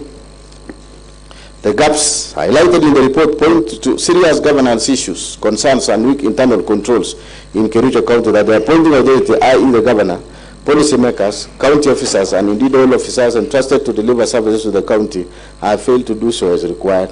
E. There was an intention to defraud the county and violations of the Constitution 2010, the Public Finance Management Act 2012, County Government Act 2012, the Leadership and Integrity Act, and the Powers and Privileges County Assemblies, the Public Procurement and Asset Disposal Act 2015. Under Article 179 of the Constitution and Section 33F of the County Government Act 2012, the governor has the overall responsibility of being accountable for the management and use of resources. 10. It is a matter of public notoriety that when the whistle was blown on these fictitious payments, the governor on 26 July 2025, while attending a function at Kamolok village in Cheboin Ward, rubbished the claims and called for stern action against the whistleblower. This shows someone who is either unaware of the happenings in the county or was deeply involved in the scandal. Roman number 2, misappropriation of national agricultural value chain development NAF-CDP funds. 11, on various dates between the year 2023 and 2025, the government has violated the provisions of Article 10, 183, 21, 207, and 28 of the Constitution, and Section 48 and 159 of the Public Finance Management Act 2012, and Section 33F of the County Government Act 2012, by aiding, abetting, condoning, and or overseeing the massive looting, pilferage, misappropriation, and misallocation of NAF-CDP funds, amounting to over Kenya shillings 351 million as at 10 June 2025. From the report of the Committee of Agriculture, Livestock and Fisheries, Tourism and Wildlife on the implementation of status of the National Agriculture Value Chain Development NAF-CDP in Kericho,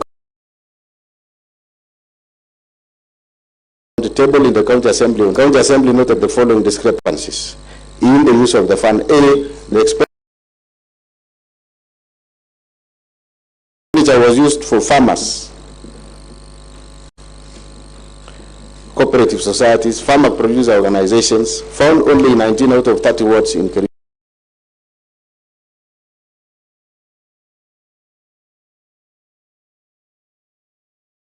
County. This implies that the funds that were meant for agripreneurs, whose role was to enumerate farmers,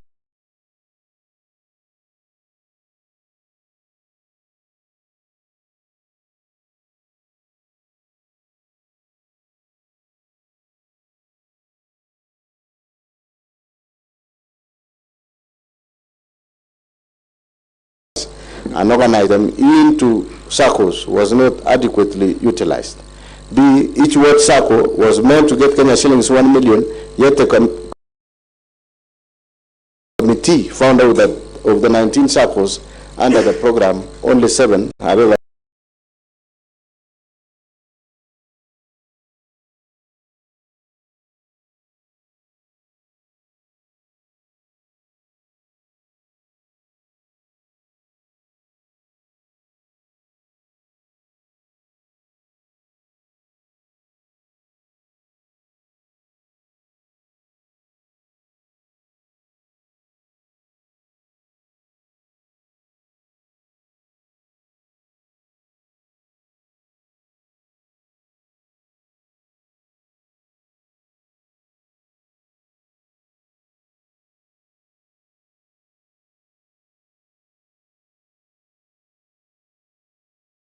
financial support. Some SACCO received nominal support in kind.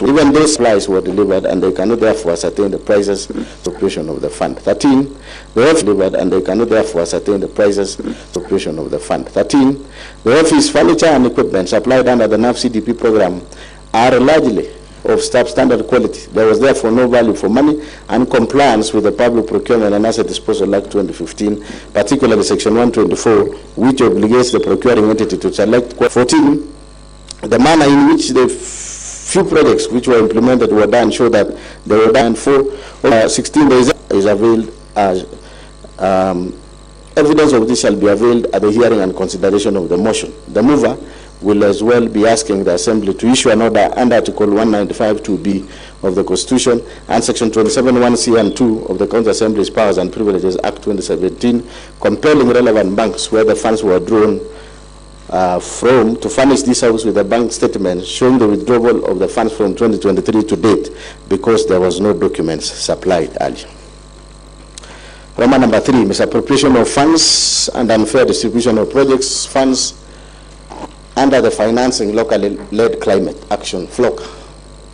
17, on various dates between the year 2023 and 2025, the Governor has violated the provisions of Article 10, 179, 183, 201, 207, and 28 of the Constitution, and Section 102 and 107 of the Public Finance Management Act 2012, and Section 33F of the County Government Act 2012, by presiding over unfair, skewed, and nepotic distribution of projects under FLOCA funds, imprudent use, misappropriation, and misallocation of FLOCA fund as follows. A, skewed and unfair distribution of projects under the fund with the Governor's home ward, namely Chimo South Ward, alone getting projects worth Kenya shillings 21,701,590 shillings, while there are many other wards not only in sub-counties but even in Bororiet sub-county which have received not a single project under the fund.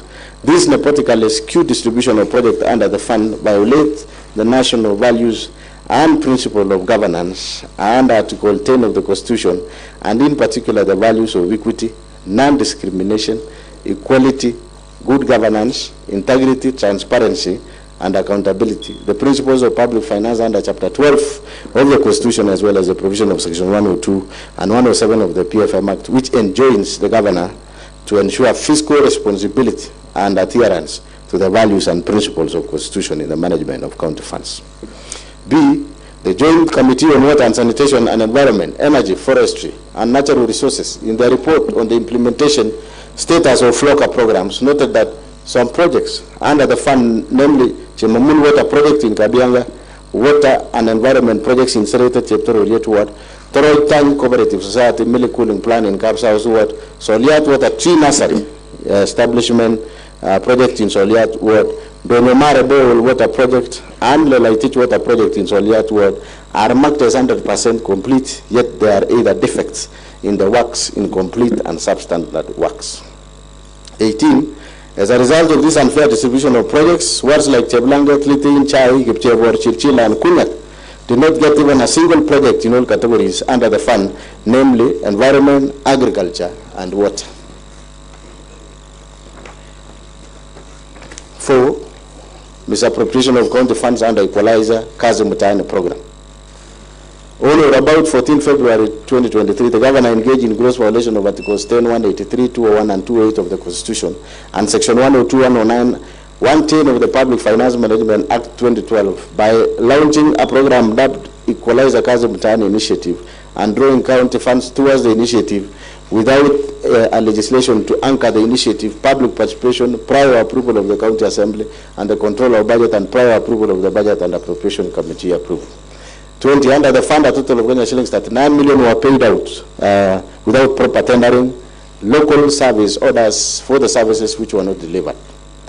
21. The County Assembly's report on other committee on Kazi Mutai project pointed out various violations of the Constitution and the law in rolling out and implementation of the initiative. However, the governor deliberately disregarded the report and it has hitherto not been implemented. 22. The deliberate failure, omission, and unwillingness to implement the report of the County Assembly on Equalizer Kazi Mutai initiative undermines devolution, the doctrines of separation of powers, and is therefore antithetical to the values and principles of governance, and under Article 10 of the Constitution, the objects of devolution, and Article 174 of the Constitution. Number 5.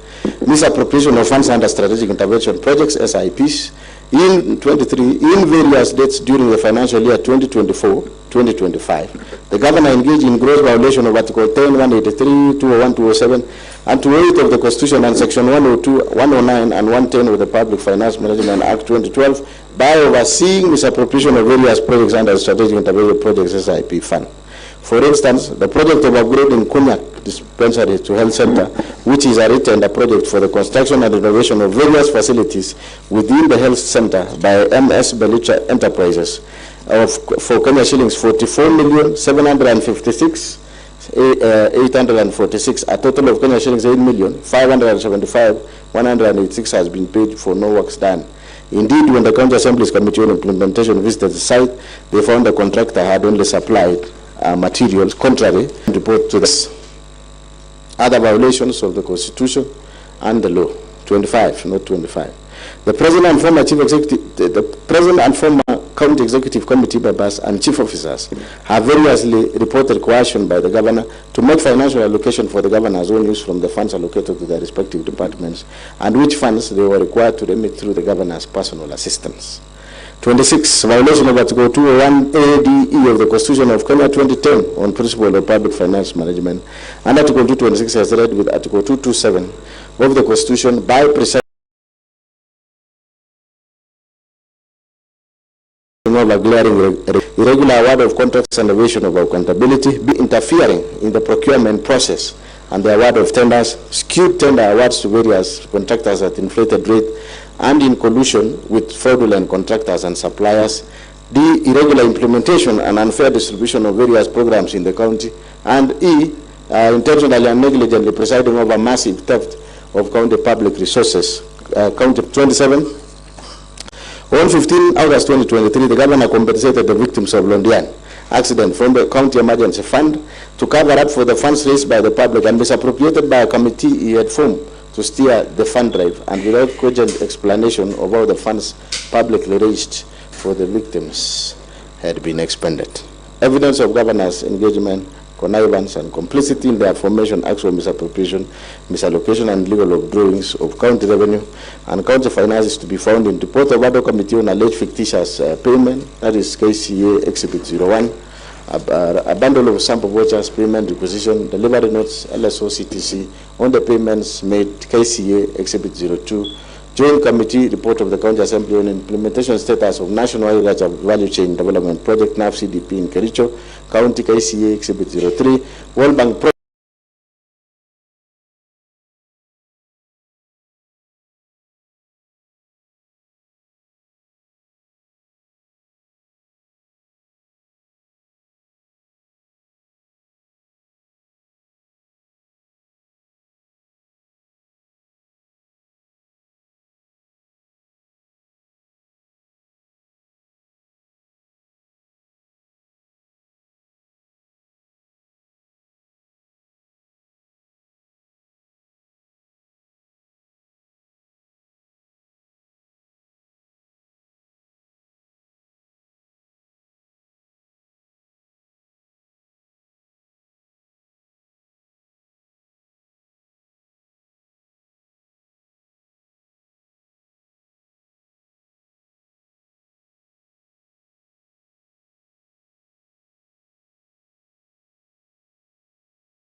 Not clear why money had to be paid out from the fund collected to various public hospitals against the express and unequivocal representations of the governor.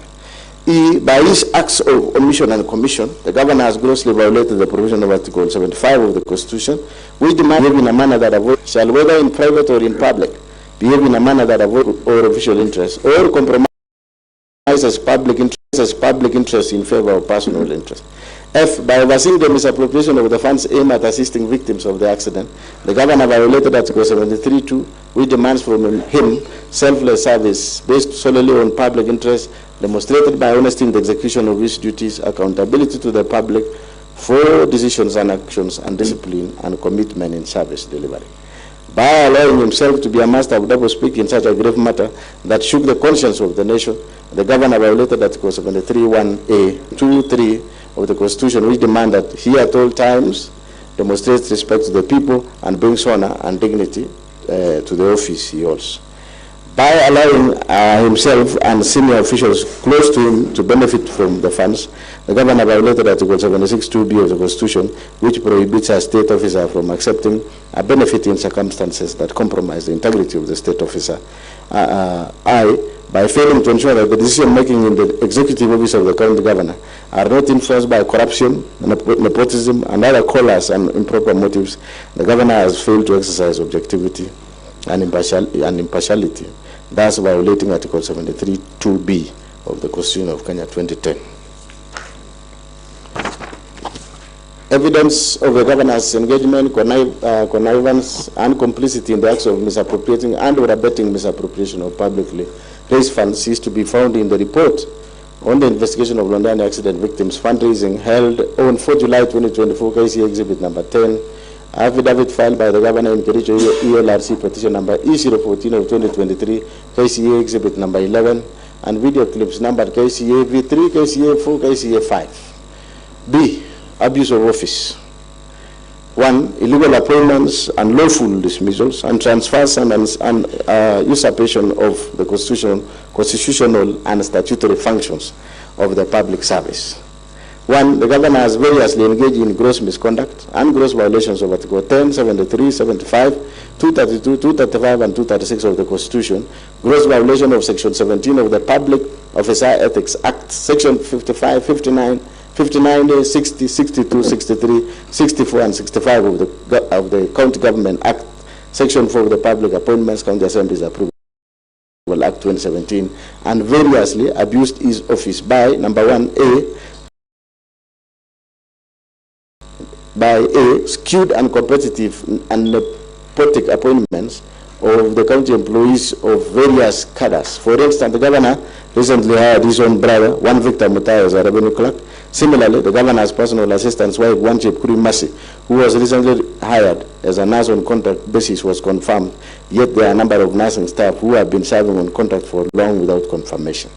B. Illegally appointing one Mrs. Alice Bates, now judge of the High Court, as the county attorney when there was a substantive office holder, an act which Employment and Labour Relations, Honorable Lady Justice Wasilwa, affirmed was irregular and procedural and unlawful in Sang versus Governor Kericho County, and 2 others. Petition E001 of 2023. In that case, the governor was found by the court to be in gross violation of Article 73 and 232 of the Constitution. His actions found to be illegal and unconstitutional, and ordered to pay cost of Kenya shillings 2 million and cost personally. The governor has therefore been already adjudged to be in gross violation of the law and all the Assembly and the Senate. C. Causing the advertisement of the positions of doctors, nurses, early childhood education, ECD teachers, just to endear himself politically when he knew the county government did not have capacity to hire. The applicants were subsequently not shortlisted, nor the alleged vacancies filled up. D. Illegally deploying health staff by the notice dated 22nd July 2024 without any justification, authority and involvement of county service board, thus creating a crisis in health sector. E. Since his assumption of office, the governor has dismissed a total of 10 county executive committee members, 6 chief officers, 2 chiefs of staff, among other senior staff, without any cause or reason, thus exposing the county to protracted litigation and the risk of huge compensation in damages. The governor has perpetuated this firing spree not for any reason but as a show of might, power, and authority, and that is where the abuse lies. Evidence of the governor's engagement, connivance, and complicity in the foregoing acts of illegal appointments, unlawful dismissals, and transfers, and usurpation of constitutional and statutory functions of county organs is to be found in Roman 1, Judgment of the Employment and Labour Relations Court in Kericho, case of Collins Sang versus Governor Kericho County, and 2 others. Petition E001 of 2023-2024, KEELRC, KCA Exhibit number 12. Abandon of notices from the governor dismissing the CECs, CEOs, and other staff, KCA Exhibit number 13. Copies of bundles of court documents filed in various cases, KCA Exhibit number 14. Number 2, subversion, discrediting, and impeding of the oversight role of the County Assembly.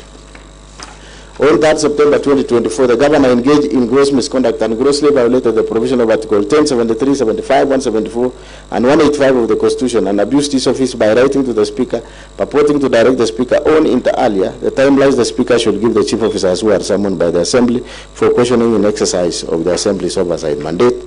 Evidence of governor's engagement, connivance, and complicity in the foregoing acts of subversion, discrediting, and impugning on oversight role of the County Assembly is to be found in 1. A letter by Governor dated 20th August 2024 addressed to the Speaker of the County Assembly of Kericho, and 2. A letter for Speaker of the Governor dated 3rd September 2024, KCA Exhibit number 16. C. Gross misconduct. Number 1, bullying, incitement, vilification of people and county staff. Number 1, on various occasions, the governor has repeatedly engaged in 1, gross misconduct, and 2, gross violation of the provision of Article 10, 73, and 75 of the Constitution, and Section 29 of the Leadership and Integrity Act by A. The governor has been operating with impunity as though he is above the law.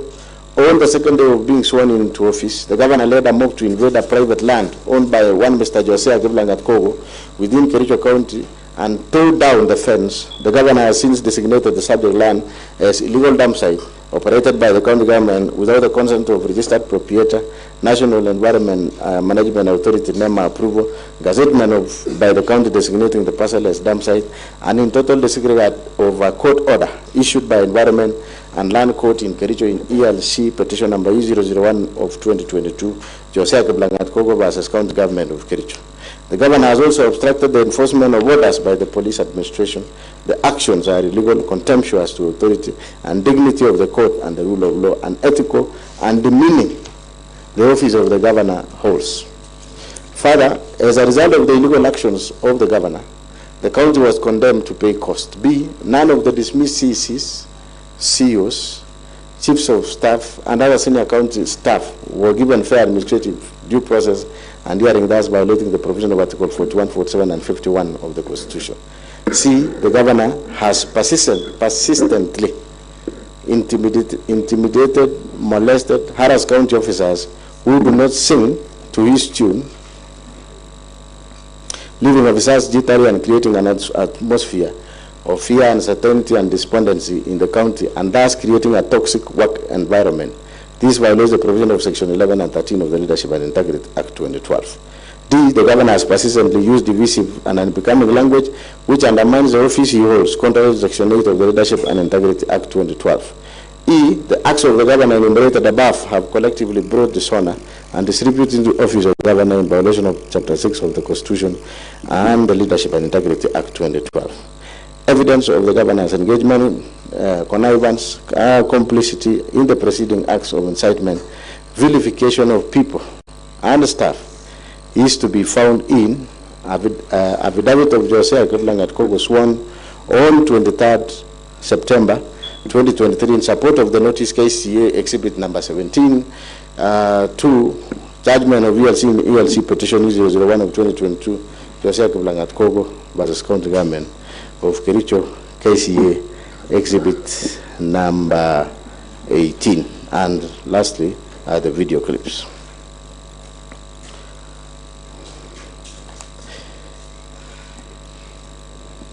So, honorable members, pursuant to Standing Order number 771,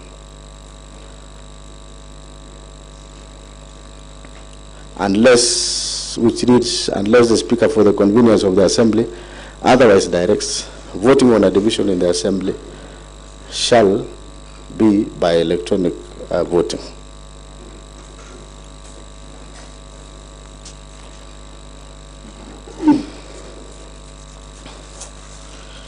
Honorable members, electronic voting, unless the Speaker, for the convenience of the Assembly, otherwise directs, voting on a division in the Assembly shall be by the electronic voting. 2, when the Speaker directs that an electronic voting to be taken, the division bell shall be rung for not more than 10 minutes, and the Assembly shall proceed to a vote at the expiry of the 5 minutes or such further time as the Speaker may, for the convenience of the Assembly, direct. Number 1, during electronic voting, members shall cast their votes by pressing either the yes, no, or abstain button. 4, at the expiry of the voting at the expiry of 5 minutes or as soon as the result of the voting appears on the indicator board, the Speaker or the Chairperson, as the case may be, shall announce the results forthwith. Honorable members, you can read your standing orders up to standing order number 8, will guide you on what to do. And I therefore put the question, will as many as are of that similar opinion say aye? Aye. Will as many as are of that contrary opinion say nay? Nay. Order, honorable members, the voting shall be done by electronic as per standing order number 77. You may take your seats so that we proceed. Honorable members, we will now commence our voting. And clerk, you will facilitate the votes. Let us proceed in that manner. So, honorable members, the voting procedure, because it is in the standing orders, is that the first option is electronic, as you have seen in standing order number 77. And then you will be receiving your credentials either via, you will receive an SMS containing one IPPD number, that is your username. Password is supposed to be your ID number.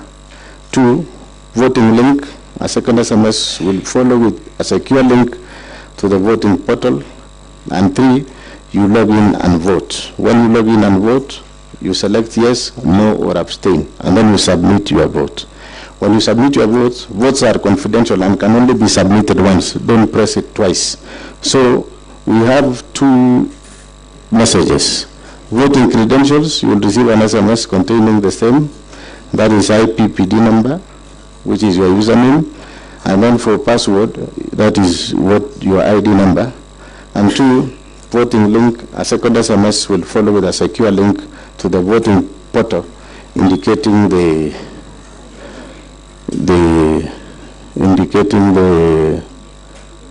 motion. Now we proceed as per the standing order, because I think everyone is in the house. Do we need to ring the bell? Everybody, every member is accounted for. You have to ring the bell. You draw the bar, please. You draw the bar, Sergeant Atam.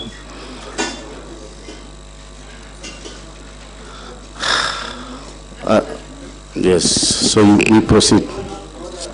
We have our order for those who don't have their honorable members. We provided you with a laptop, so when you raise your hands. What about your phones? Okay, we have our officers who are on standby to assist you. Don't just judge everything. We have our IT officers who are ready to assist you to vote. So we shall proceed to vote. For those who have, they can vote. For those who don't have, they can proceed one by one. Yes, one by one. We start from here. One by one. Who doesn't have the phone or the tablet? Yes, Honorable Francis. We start with Honorable Paul B. You can proceed. Honorable Gilbert Ngetich, you proceed here so that you can be assisted to log in. Maybe you can come here.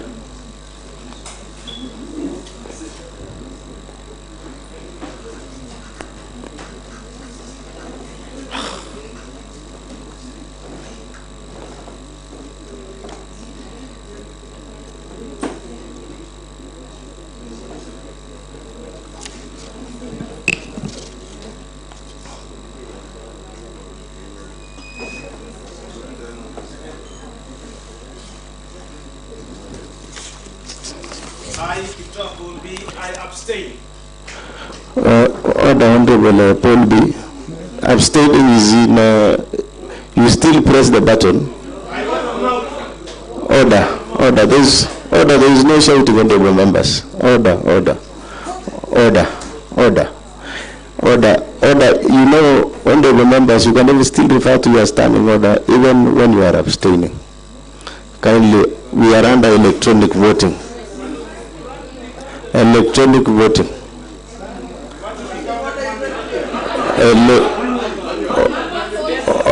order, you don't direct this. You don't. I've even given you an opportunity to read your standing orders. You just read your standing orders on the number of voting. Order. There is no noise. Order. Yes. Order. Honorable Paul and Honorable Gabriela. I don't know what do you want me to do now that you are shouting at me. What is the concern? Our officers are here. Order. There should be no noise. Order. But you are logging in with your credentials. Is it a coincidence that you don't have a laptop? Let me see. Order, honorable members. Order. Voting is ongoing. Order. Voting is ongoing. Kindly don't shout, honorable members. Voting is ongoing. Yes, those who doesn't have honorable, yes.